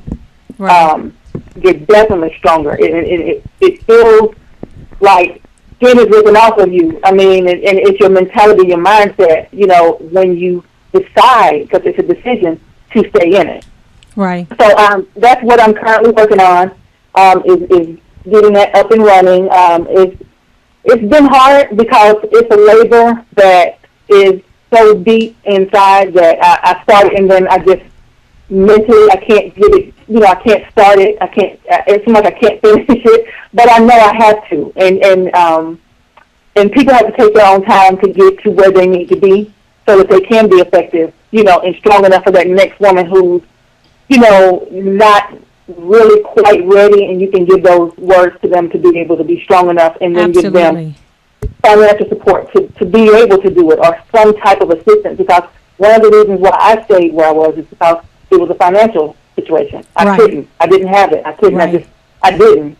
And then mentally, I felt like I was in bondage because I had one son, and the biological father really didn't play a good role in his life. But this man that I was married to was everything was perfect. I mean, he just really came in and took him under his wing. But he had 3 other kids, and we had bonded as a family. And I'm like, I felt like I was getting ready to tear the family apart. Right. So it was so many different factors why I decided to stay in it. Right. So, just giving people those options, but the one option was, the big option was I didn't have a financial outlet to pick up and just go. But let me ask you, Denna, now that you look back on it and being where you are now, if you could say something to yourself then, what would you say to yourself? Love yourself.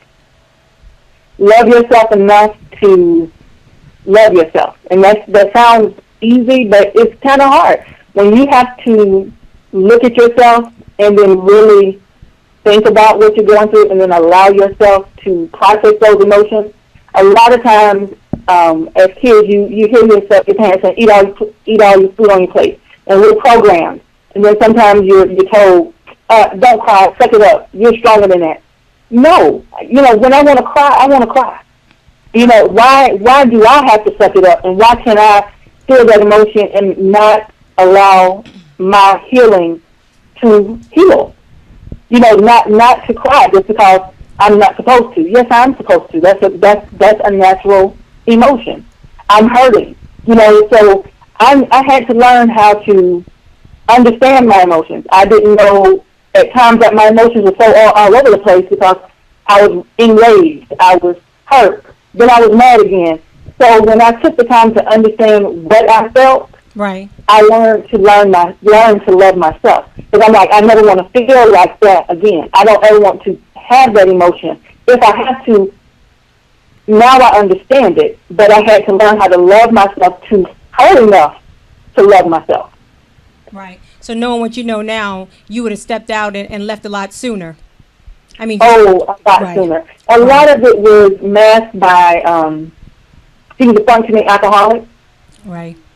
So it's funny because I saw my mother go through this, and I always say to myself, I'll never go through that. Ain't no way. I'm never going to go through this. I mean, to the point where I was just like, I'll never ever go through that. Never. Right. You know what? Denna, I'm sorry. I don't. Go ahead. I was going to say that your story is so similar to mine. Yeah. I mean, and my mom, to this day, they're still together. I mean, that's that mentality. But I found myself trying to emulate what I saw my grandmother do. You know, you're married, you stay married, you work it out. I saw my mother stay married, you stay married, you work it out. But in that time, I saw just the life leave out of my mother. I mean, she had no spunk, no get up and go. And I'm like, that's not my personality. That's so not me. I can't.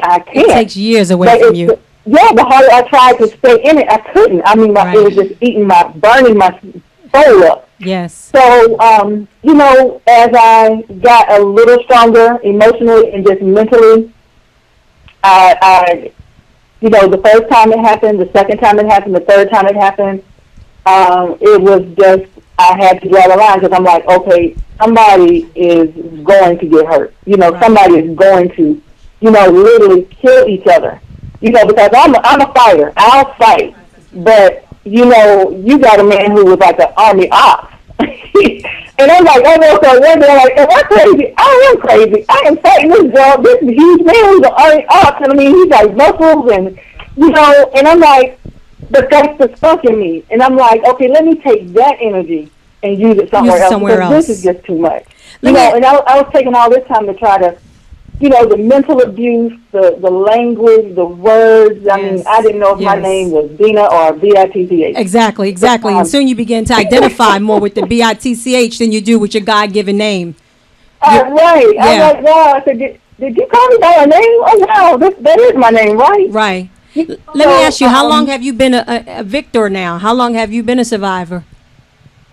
Wow. God, I think that was in 2007. We have a similar story. I left my abuser in 2007. Oh, my God. And I watched my mother be abused. And I always said that would never be me. Like, I would never go through that. And so I had a hardness about me. I've always had this hardness about me. But again, it was that one that broke me down. Right. Because I always had a hardness about me. Like, you're not going to talk to me any type of way. And you cuss me out, I will cuss you out. But that's still unhealthy. Absolutely. Those were still abusive relationships because we're verbally abusing each other. Right. But I left my abuser in 2007.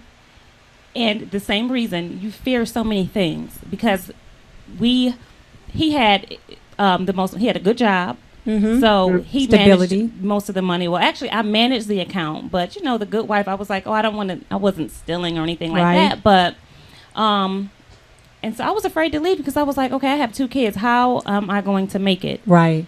But you just have to do it. Like, you really have to step out on faith and say, I'm out of here. Exactly. You have to do it. It's so not worth it. Right. But it's hard. It is going to be hard afterwards.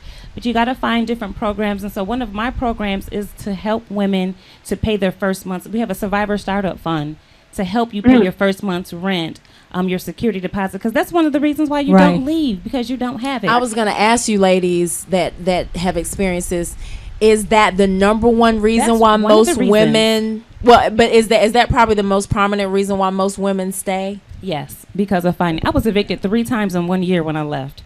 Right. But it was a process I had to go through. Fear. My ex-husband had a gun. It wasn't registered. Right. He would stand next to me in the bedroom and clean it and look at me and say, you think you're going to leave me? I knew he had the gun. Right. So fear, finances, embarrassment. Right. I'm Absolutely. Tamiko, Lowry, I ain't supposed to go through this. Right. What are people going to think? You know, what are people going to think? Absolutely. Yeah. Absolutely. Absolutely. All right, Denna, would you mind holding on? Is a big issue too. I mean, I would go to work with. It was amazing the lies I would think of. Yeah. To tell people, you know, what happened until, you know, I really got verbal with the friends that he was hanging around. I'm like, you know what? You guys don't understand what you're doing to me. Respect my marriage. Respect what you guys are doing. You guys get him drunk, and then he comes home and fights me. You guys don't understand what I'm going through. So when I kind of appealed to them, that was the worst fight. Denna, we got to take a break. He was embarrassed by me, felt like I went behind his back and all that. And I'm like, you need help. You know, it's not me. You need some help. Denna, we want you to hold it. Hold the good story, because we're going to go to a break right about now. Okay. We'll be right back. with the, and we don't want you to hang up. This is Heidi, so we'll be right back with the Queen Eyes View.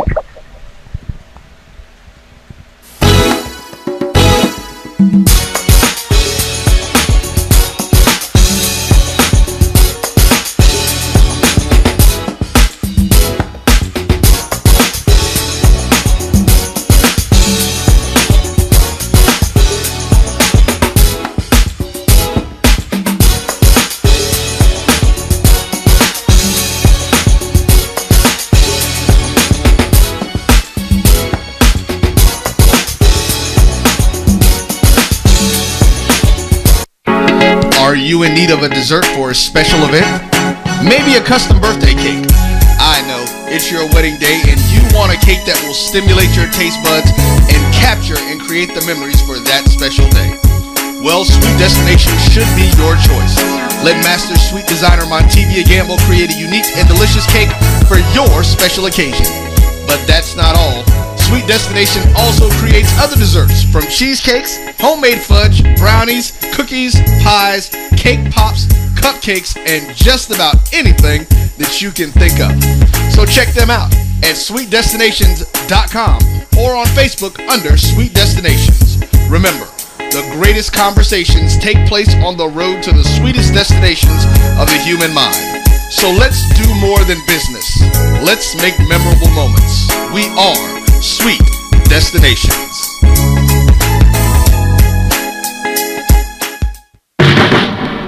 Everyone needs a way to add gold to their financial portfolio. Carrot Bars International makes gold affordable to the masses with the freegoldplan.com. Get gold in 24-karat 999.9% pure gold bullion in small affordable weights. Save your money in gold and even get paid to share with others how to do the same. No broker fees, no setup fees, and with referrals, your gold can be free. Go to thefreegoldplan.com. That's thefreegoldplan.com now. Tap Out Studios of Hollywood is one of Atlanta's newest visual and performing arts centers designed for you to perfect your creativity. Our 3,000 square foot event space includes a full bar, VIP section, movie screen, and 2 stages. Take advantage of our Spring Fling package deal for new and existing clients. Save over 40% when you rent our venue for $700 for events with more than 100 people.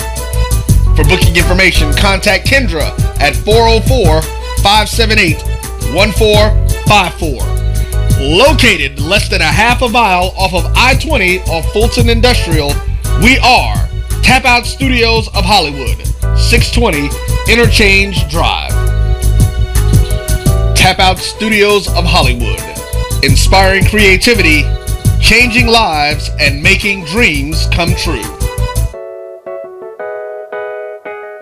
Lisa, you've been staring at that computer screen for 30 minutes. What's wrong? Oh, it's my new marketing campaign. I want to tell people how great my business is, but I don't know what to say. I need copy for the website, newsletters, and brochure, and I'm drawing a blank. Writing just isn't my thing. My boss had the same problem, and he called Put It in Writing Professional Writing Service. Put it in writing? What's that? It's a business just for people who need copywriting, but don't have the budget for the big marketing and PR firms. They help my company tell everyone about the great products and services we offer through our website. And when my cousin recorded his CD, Put It in Writing wrote his bio and press release. They even do resumes. That's good to know, because I'll be looking for a job if this business doesn't take off. Don't worry. Call the professionals at Put It in Writing at 901-359-6629 and check out the website at putitinwriting2.com. That's putitinwriting, the numeral 2.com.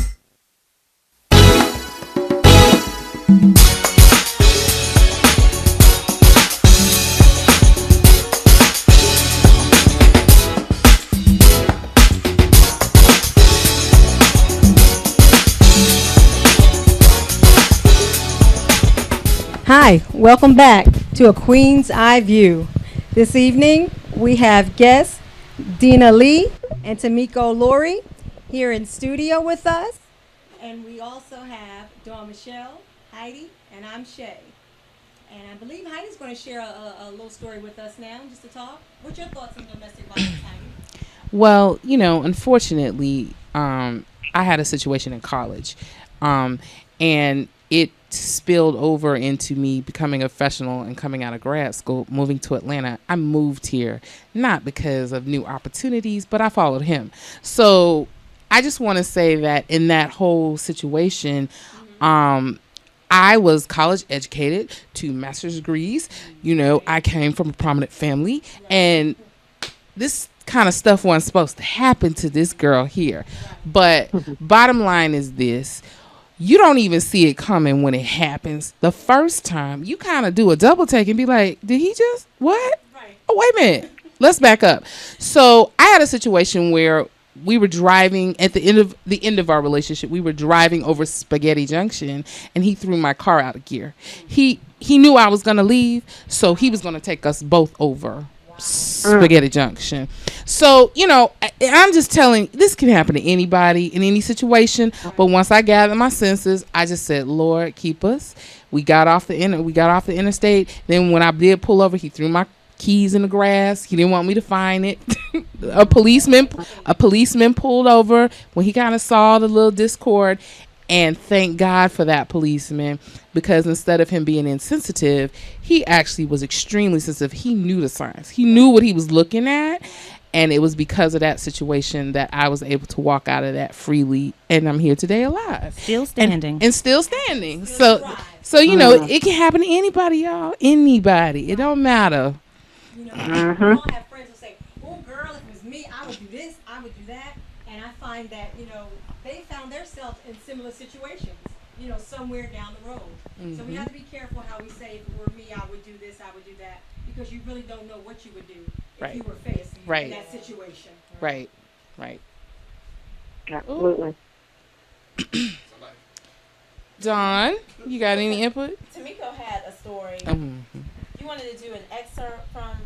Tell us about your book. Tamiko. Okay, so my book is called Wounds to Wisdom. I'm Still Standing. And it's about surviving domestic abuse and discovering essential wellness principles to live a winning lifestyle. Because I am a survivor, and I had to overcome that whole victim mentality into becoming a survivor and a thriver. And I've learned certain wellness principles that help me to get by day, and that help me actually do that whole recovery process. And those are the wellness principles that I share with women, the mental, the physical, and the spiritual aspect of developing on a daily basis. But so a little bit about my story. The day that I actually, I'm going to just read an excerpt from the book, and it actually talks about the day that I left my ex-husband. So he was out of town on a business trip. So I decided that while he was gone, I was going to wipe the house clean. I was going to take all the furniture that I needed and put it in storage and move in with a friend until I found a place. I procrastinated, and before I knew it, it was Monday morning. He called and said, hey, I came home early, come pick me up from the airport. So I thought that would be the great time to let him know that I was leaving for good. When he got in the car, he asked why I had a suitcase in the back seat, and I told him that I was moving out because I wasn't happy. He said that we should go have a drink and talk about it because he didn't want to lose his wife. Now, keep in mind, this is the same man who would force himself on me for sex, tell me that I was not all that, call me names, choke me on occasions, and he didn't even drink. So, why, so why on earth would he want to save his marriage? I told him no, that I didn't want to go have a drink. So, he told me that, now, mind you, we are driving on Interstate 85 during rush hour. So we're going about 65, 70 miles an hour near the airport. So he told me that if I left him, he would kill both of us. He then tried to take the steering wheel and make us crash. We are on Interstate 95 near the Atlanta airport, and we're driving at least 70 miles per hour. I was in the driver's seat. I was able to pull the car over to the side of the road. Once the car was in park position, he then proceeded to choke me, followed by punching and slapping me. I somehow ended up on the passenger seat, not sure how. I ended up in the passenger seat, but I remember trying to open the door. He kept pounding my hand with his fist to move my hands from the door handle. And because of that, my ring finger on my right hand was broken. after that, I must have went unconscious because the next thing I remember is getting up off the ground in the middle of the highway.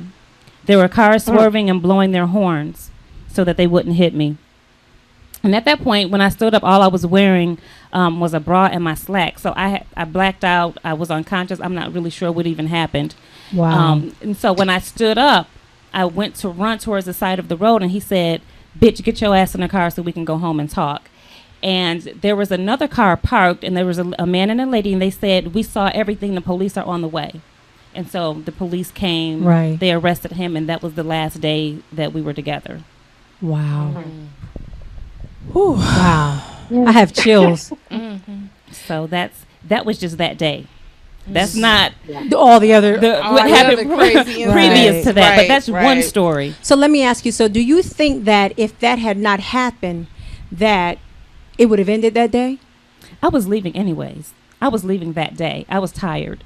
I had already planned. It was summertime. I had sent my children up north. I'm from Buffalo, New York. I sent them up there for the summer. I knew that when they came back that I wasn't going to be with him. Right. And so it's just, I don't know why, it just in the midst of my planning, you know, and I could have said, no, I'm not going to pick you up. I don't know what was going through my mind at the time. Right. I think I wanted to be brave and say, hey, I'm leaving. But Right. that's one thing you don't do when you get ready to leave. And we talk about this when we do our survivor safety plan. The first thing I tell women is do not tell your abuser that you are leaving. Because now they felt like they've lost control. Correct. And they flip. It's almost like that mental illness. Like it takes a fraction of a second to lose it. Right. And he lost it. Because he lost control. So. Right. I have a question. When you're dating this person, are there always signs that you see before you marry him?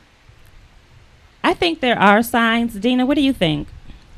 I do. And if they are, what are those signs? It's so funny because you asked that question. Because a lot of people, when you're strong enough to talk about it, the first thing they ask is, you didn't see this before? You didn't, you know, they kind of throw the dirt back in your face and make you feel like crap. And I'm like, I don't know. And then when I really started thinking about it, I'm like, yeah, I did see it. I did see the excessive drinking. Excessive drinking. You know, the verbal abuse that, you know, that came with it when he got drunk. So my justification was, oh, he's just saying that because he's drunk. He's just drunk. But, you know, the next morning, you can't remember anything you said to me. So I'm like, that's a problem. You don't remember any of this. So, yeah, I did see the signs. But, you know, I had a great analogy because a person that really kind of just out of the blue said, you know what, when you're in the situation, you know, he kind of put his hand in my face and was like right in my face. He said, can you see? And he said, when you start backing up, and he started slowly pulling his hand away, he said, now can you see? He said, when you're in it, it's hard to see it because you're right there in the midst of it. He said, but when you back up and start watching, you can see it. Right. So, I mean, I think we get so engrossed with just life and living and, you know, I was raised the way my grandmother raised me. I mean, I cooked dinner, we sat at the table, we ate, and that's what I was focusing on, trying to be that woman that my grandmother was, and the way that she raised me, I was trying to be that person. And you know what? Sometimes we make excuses, or we think it's something else. Like my ex-husband, like he was awesome when we were dating, but he would do certain things. He wouldn't want me to hang out with certain people, and so that's a sign because that's isolation. But I looked at it like, you know what? He cares about my well-being. But that's a sign. Right. Kind of controlling. It's a controlling. I'm isolating you now because now that we're 3 years in, I've lost all my friends because you don't like anybody. And I'm thinking you're protecting me because you love me. But now I'm isolated. I don't have anybody to go to. Right. They're like, well, you left us for him.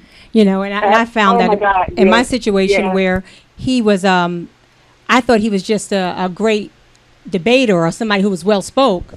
No, that's a sign. That's a sign.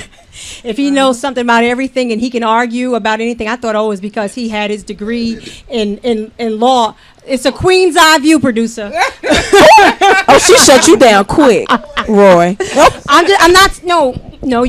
Dawn Michelle asked, this is Shay. Dawn Michelle asked, were there any signs? Yeah. And I'm just saying, for my situation, what I thought was a sign of, oh, he's so smart, he's so articulate. He was older than I was. I was young. And I was like, oh, he's so knowledgeable. No, he was controlling with his words. I thought it was knowledge and it was power, and I was so intrigued by it. No, it was control. You know, I was like, wow, he's so worldly. No, he was so debative and combative, and it turned out to be argumentative. And later on, I found out. So he was a Mr. Know-it-all. Right. Okay. So right now, so the signs that we see, if anybody is listening, if anybody is going through this, controlling. If he abuses alcohol, I don't mean a social drinker, but abusive of alcohol or drugs. Marijuana. And what was the other one, Dina, that you said? Alcohol. Alcohol was his medication. I mean, it was just the abusive language, just alcohol. It was that was the big thing. And verbal abuse, that was the other one. Okay, so controlling nature. If he's verbally abusive, isolation / controlling. I guess I kind of put those in the same category. You know what? Well, all of it, it's called the power and control will. The whole cycle of abuse is power and control. Right. Isolation is control. Financial abuse is control. Verbal abuse is control. What it all leads to is control. Physical abuse, it's just a way to control you, and it's called the power and control will. Right. And I won't do it again. Like you said earlier, Heidi, that first time I was like, what just happened? Right. Was that just me? Oh, Right. I'm sorry. It'll never happen again. I won't do it. I don't know what got into me. I won't do it again, And then 2 weeks later, the hand just flies off again. And it's like, wait a minute, what was that again? What happened here? And then here you are, 6 months pregnant. You're saying, this surely can't be it, And I guess when you're in that mindset, you're thinking, this can't be happening. I want this to work. I'm going to have a baby. This can't be where I'm going. But I just thank God for a moral indicator and some common sense, and a great mother-in-law who had some common sense as well, and a great mother and a father who told me I always had a home and I always had a place to go. Because back to what Tamiko said about that isolation, it's that you don't have anyone, nobody wants you, you can't go anywhere, but just to have people around you that can still encourage you and let you know that somebody loves you and you can go somewhere, it goes so far. And for friends and genuine people not to judge you, it really works. Tamiko, can you tell us where we can get your book if anybody wants to purchase your book? I have some in the trunk. No, I do, but you can get it off of Amazon.com. If you just type in Tamiko Lowry, it'll pop up. You can also go to my website, TamikoLowry.com, or the StillStandingFoundation.org to find the book. And it can be used as a workbook. Oh, can I keep talking? Oh, so basically after each chapter, it's like a workbook, and so it'll ask you questions and how do you answer certain situations. There's one chapter that's called The Curse, which talks about generational curses, and then at the end of the chapter, it encourages the reader to talk about the generational curses in their family and how they can break them, and just a lot of wellness tips and things like that. And tell us the name of the book again if anybody wants to purchase it on Amazon.com. It's called Wounds to Wisdom, I'm Still Standing. Okay. Dina, this is Heidi. Did you want to give out any information about any things that you were doing or are moving towards with your organization? Right now, I'm in the midst of just getting my not-for-profit started, getting it with the state. So I really haven't gotten to where Tamiko is. But I'm moving a little slower than I expected because it's such a personal thing for me. But I will have it by the end. Yeah, you'll get there. Yeah. What about your Facebook information or your contact information? Oh, yes. I actually have two Facebook pages. The one is Denna Lee, Denna Lee, Lee, and the other one is Just Miss Lee, JUSTMS space LEE. Tamiko? And Dina, if you're in the Atlanta area, I don't mind sitting down with you, helping you go over your plan. That's awesome. Somebody had to help me, so I don't mind lending a hand. And also, just one more thing, I have an event coming up called Survivors Speak. It's actually a public speaking workshop for survivors of domestic violence to teach you how to still tell your story in front of an audience, turning your pain into purpose and then your purpose into profit. So that's also on my website. Awesome. The date of that is June 21st. It's an all-day workshop. Like, we're going deep about the business of public speaking, how to tell your story, what to say, what not to say, how to get speaking engagements, all that stuff. And I just wanted, this is Heidi, I just wanted to commend you ladies for starting your foundations, your organization. Social services is my business. I've been in the domestic violence community for years and years and years. And we need some changes with the organizations and the shelter system we currently have in Atlanta. It's not the best. Now, I worked with some great people, and there are some people who have a heart for the business. But once again, it's always good to have a fresh perspective and new outlooks coming into, especially with our community. So I wanted to commend you ladies for starting your works. And Tamiko, if there's anybody out there listening who may be in the situation now, isn't there a domestic violence hotline phone number that maybe you can give out? There is. You can actually call the National Domestic Violence Hotline. It's 24 hours a day, 7 days a week.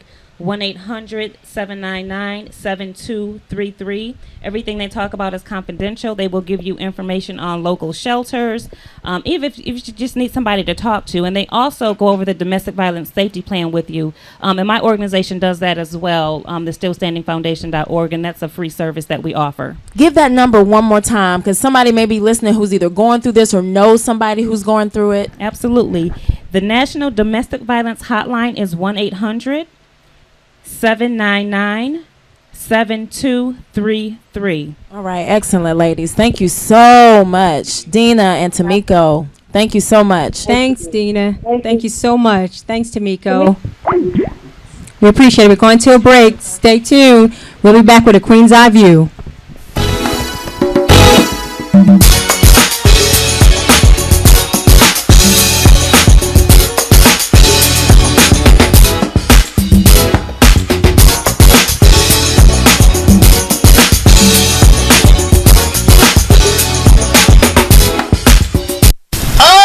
This has been a day I want to forget. From not finding my keys, to running late for my big meeting, then having the client cancel the meeting, to my boss wanting to revamp the entire proposal this weekend. This is really a day for a hot tub and a big glass of my tranquility wine. The skilled winemakers of Countryside Vineyards craft quality muscadine grapes into fine wine. Known for their distinctive flavors and characters, these hybrid southern grapes create a sweet class of robust wine. So the next time you're out, ask for Tranquility Wines or order yours online today by visiting them at floridavineyard.com. Now this is just what I needed. Tranquility Wine. Why can't everything be this relaxing? Tranquility Wines, for those times when nothing else matters. Please enjoy responsibly, and remember, you must be 21 years old to drink. Are you in need of a dessert for a special event? Maybe a custom birthday cake. I know, it's your wedding day and you want a cake that will stimulate your taste buds and capture and create the memories for that special day. Well, Sweet Destination should be your choice. Let Master Sweet Designer Montevia Gamble create a unique and delicious cake for your special occasion. But that's not all. Sweet Destination also creates other desserts, from cheesecakes, homemade fudge, brownies, cookies, pies, cake pops, cupcakes, and just about anything that you can think of. So check them out at sweetdestinations.com or on Facebook under Sweet Destinations. Remember, the greatest conversations take place on the road to the sweetest destinations of the human mind. So let's do more than business. Let's make memorable moments. We are Sweet Destinations. Honey, what are we going to do with all these bills? It doesn't make any sense. We make more than enough money to cover everything, but we're still in a hole. Let's check out Madam Money. Madam Money? Who is that? She is a financial expert who helps people like us set and reach our financial goals. This is great. With her help, we can do all the things that we talked about.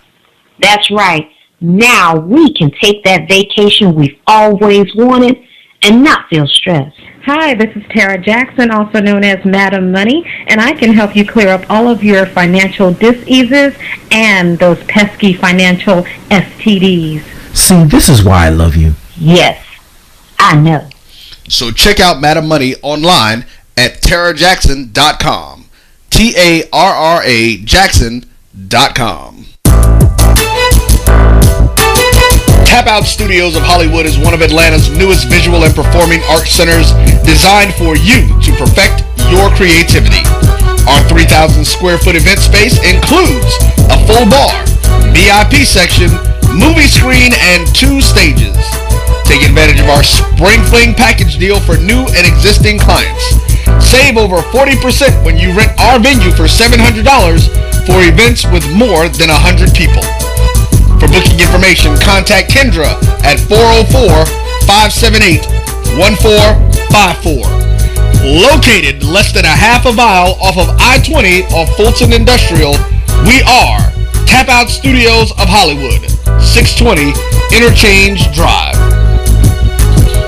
Tap Out Studios of Hollywood, inspiring creativity, changing lives, and making dreams come true.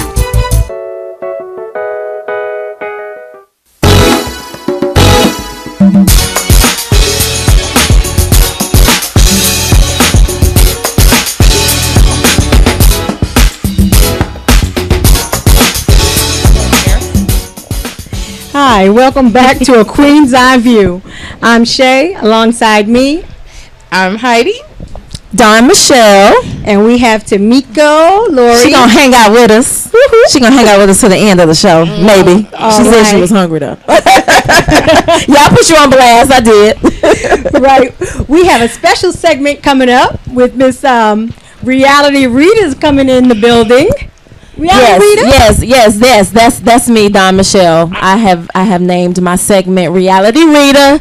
Now, just to let you guys know, all of us will be doing a segment every month. We're gonna rotate every month, and so far, you guys have heard from Sairi. Hers is how single women should, I forget the exact name of it, but it's how single women are supposed to act when they go to the strip club. Mm-hmm. And she's given 2 tips thus far. Tip number 1 and tip number 2. And I did mine last week. And Okay. It was called Did You Know? Mm-hmm. Yeah, I wasn't here last week, unfortunately. Right, so. no one was. Just remember everybody. So Shay did her segment last week. We love you, Shay. Okay. Right. Heidi's going to have a segment, which is going to be... I'm going to have a segment, too. I haven't figured out what it is yet. Okay, she's still in thought. Stay tuned. So I'm going to be Reality Rita, and what mine is going to cover is, it's either going to be something about relationships, the reality of relationships, the reality of the entertainment business, because I am a professional vocalist. I sing. I've been in a band for, I don't even know how many years now, 7 years, 6 years, 7 years. So my experiences with that and the reality of reality TV. So my topic, whenever I do it once a month, will be on one of those. Now, I found an interesting article from one of my really good acting friends on Facebook. Shout out to Mr. Christopher Harvey. I know he's probably not listening, but I'm going to give him a shout out anyway. He had an article on Facebook that was called 10 Important Things About Being Single We Need to Understand. Now, for all of my ladies who are married and listening, you're probably not going to be interested in this. However, I'm still single. So, to me, it was a very interesting article, and because I know there are a lot of single women still in Atlanta. Now, to tidbit on that just a little bit, everybody's always telling you that the ratio is 20 men for every 1 woman. Okay, ladies, that's not true. The ratio is actually 2 to 1. There's 2 women for every 1 man. The relation it's like 100%.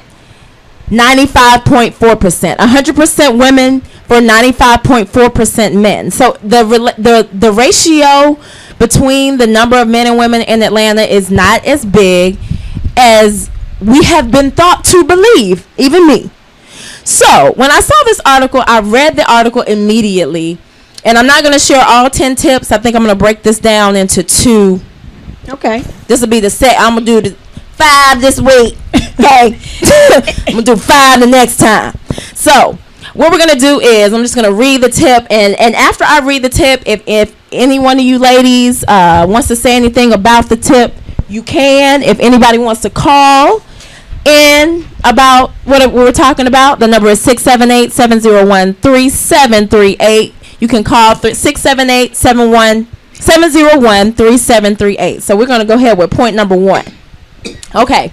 The idea, point number 1, 2, 10 important things about being single we need to understand. Number 1, the idea that life isn't enjoyed until you're in a relationship is archaic and false.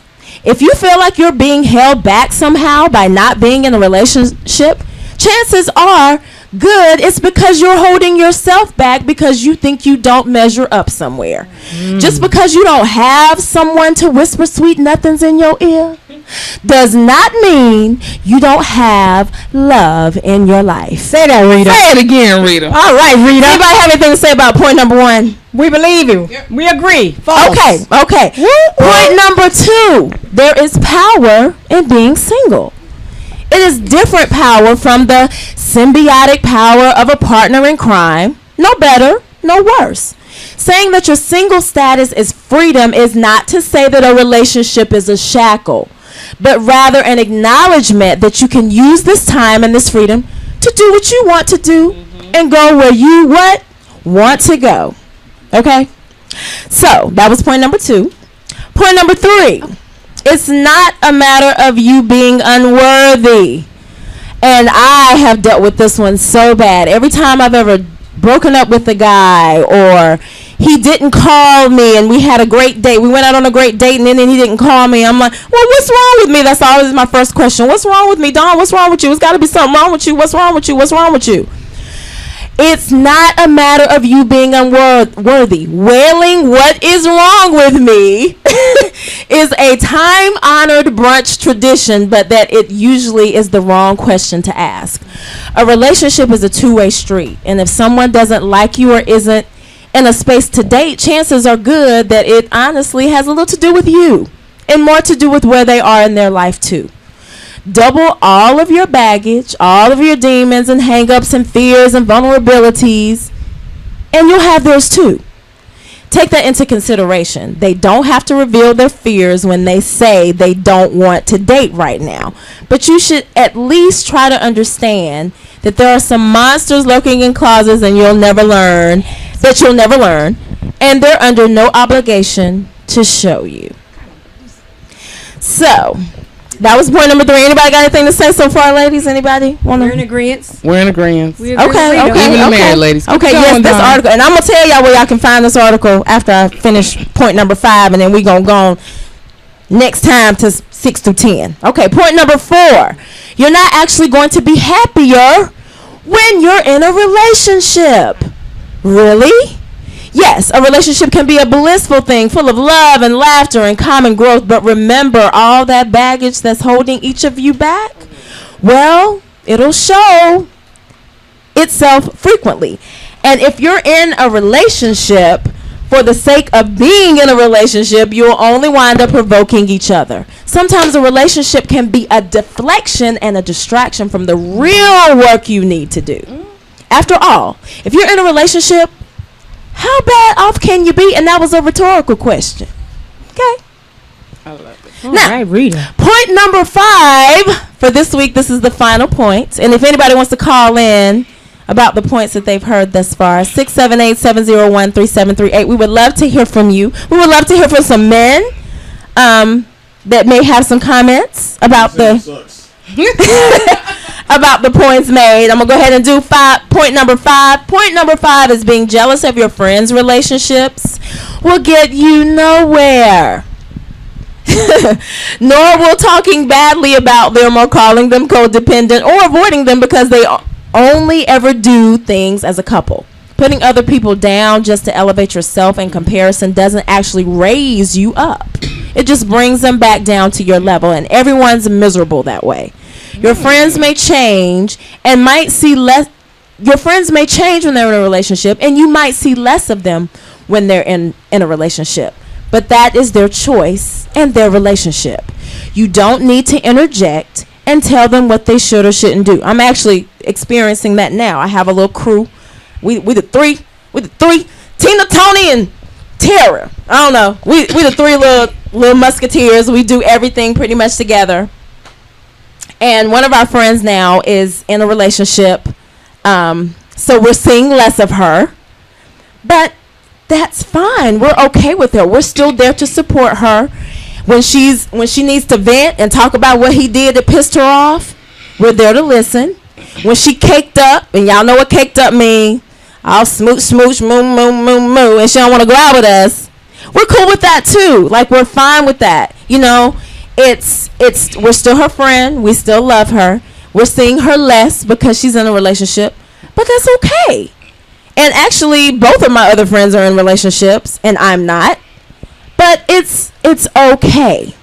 So that was, like I said, the article you can actually find on a website called www.thoughtcatalog.com. They actually have a lot of different articles about different subjects dealing with relationships and other things on that website.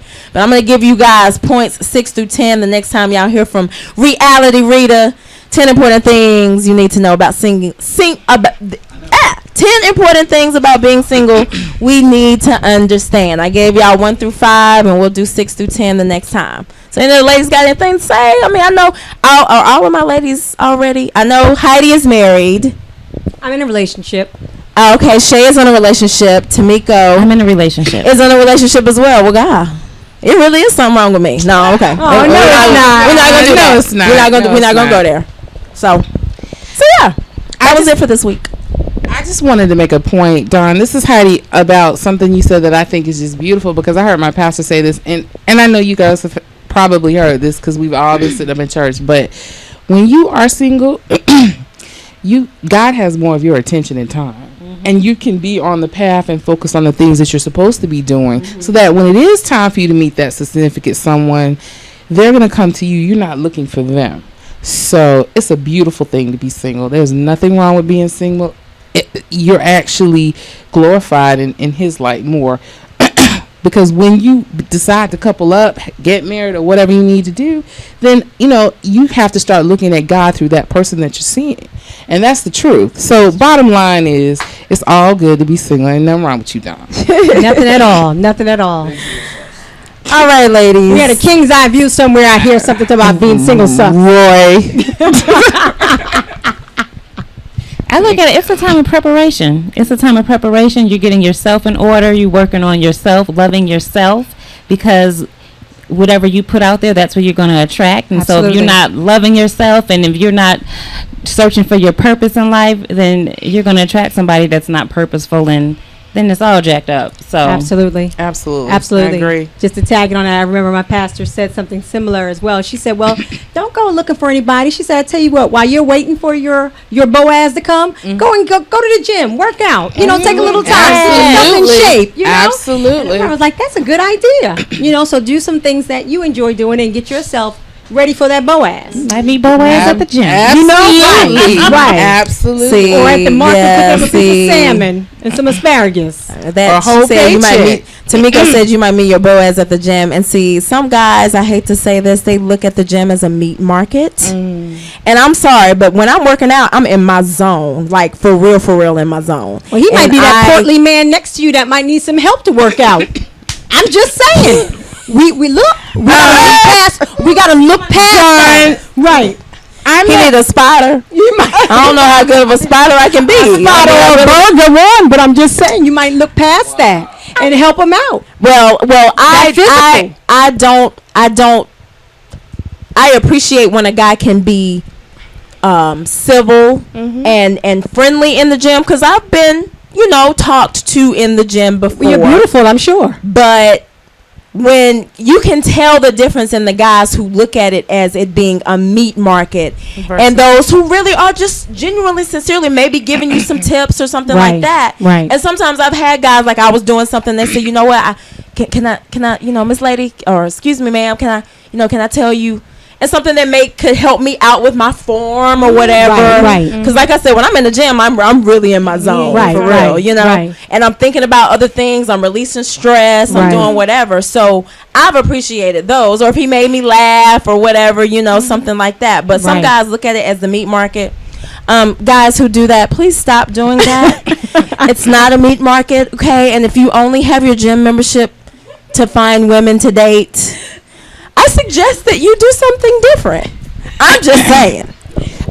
Miss Dawn, this is Heidi, and I met my husband in the gym. Oh, well, back in the day when it was run and shoot 24 hours up on Cleveland Ave, aka Stewart Ave, aka for all you, I'm telling my age. Anyway, bottom line is, I wasn't looking for him, but he did find me. That's awesome. But how did he approach you though, Heidi? Actually, he listened to me plan a date with somebody else while I was on the cell phone. He was overhearing your conversation. Okay. And then he made a comment about my bag, and then I didn't see him. You know, I went on about my business, and then he approached me at another time when he thought it was he did it of the appropriate way. Now that I can respect, but when I say that there are men who genuinely have their gym membership to be a meat market, you'll see them hitting on one girl, and then you come in the gym the next day and they're hitting on another girl that don't look like the one that they were sitting on the day before. That's what I'm talking about. That's not cool. That's not true. So spend their coins somewhere else, not at the gym. Yeah, that's not cool. True. On that note, okay then. Well, all right. Well, we heard from Reality Rita. We heard from Dawn Michelle. I hope you got those tips, and I hope you enjoyed them. Well, I'd just like to thank you all for listening to A Queen's Eye View. I'd like to thank again Denna Lee and Tamiko Lowry this evening. Again, the number for domestic violence, 1-800-799-7233. We appreciate you listening. Again, I'd just like to make special mention to Dr. Maya Angelou, a woman who is just a phenomenal woman. And if I could just read this briefly. Pretty woman, wonder where my secret lies. I'm not cute or built to suit a fashion model size. But when I start to tell them, they think I'm telling lies. I say it's in the reach of my arms, the span of my hips, the stride of my step, the curl of my lips. I'm a woman, phenomenal woman. That's me. I walk into a room just as cool as you please. And to a man, the fellows stand or fall down on their knees. Then they swarm around me, a hive of honeybees. I say it's the fire in my eyes and the flash of my teeth, the swing in my waist and the joy in my feet. I'm a woman, phenomenal woman. That's me. Men themselves have wondered what they see in me. They try so much, but they can't touch my inner mystery. When I try to show them, they say they still can't see. I say it's in the arch of my back, the sun of my smile, the rod of my breasts, the grace of my style. I'm a woman, phenomenal woman. That's me. Now you understand just why my head's not bowed. I don't shout or jump about or have to talk real loud. When you see me passing, it ought to make you proud.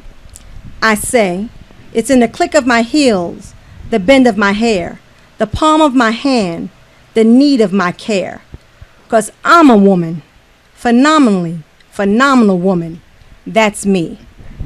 All right now. Yes, rest in peace, Maya. Rest in peace, You're Dr. so gonna be Dr. missed. Angelou. Yes.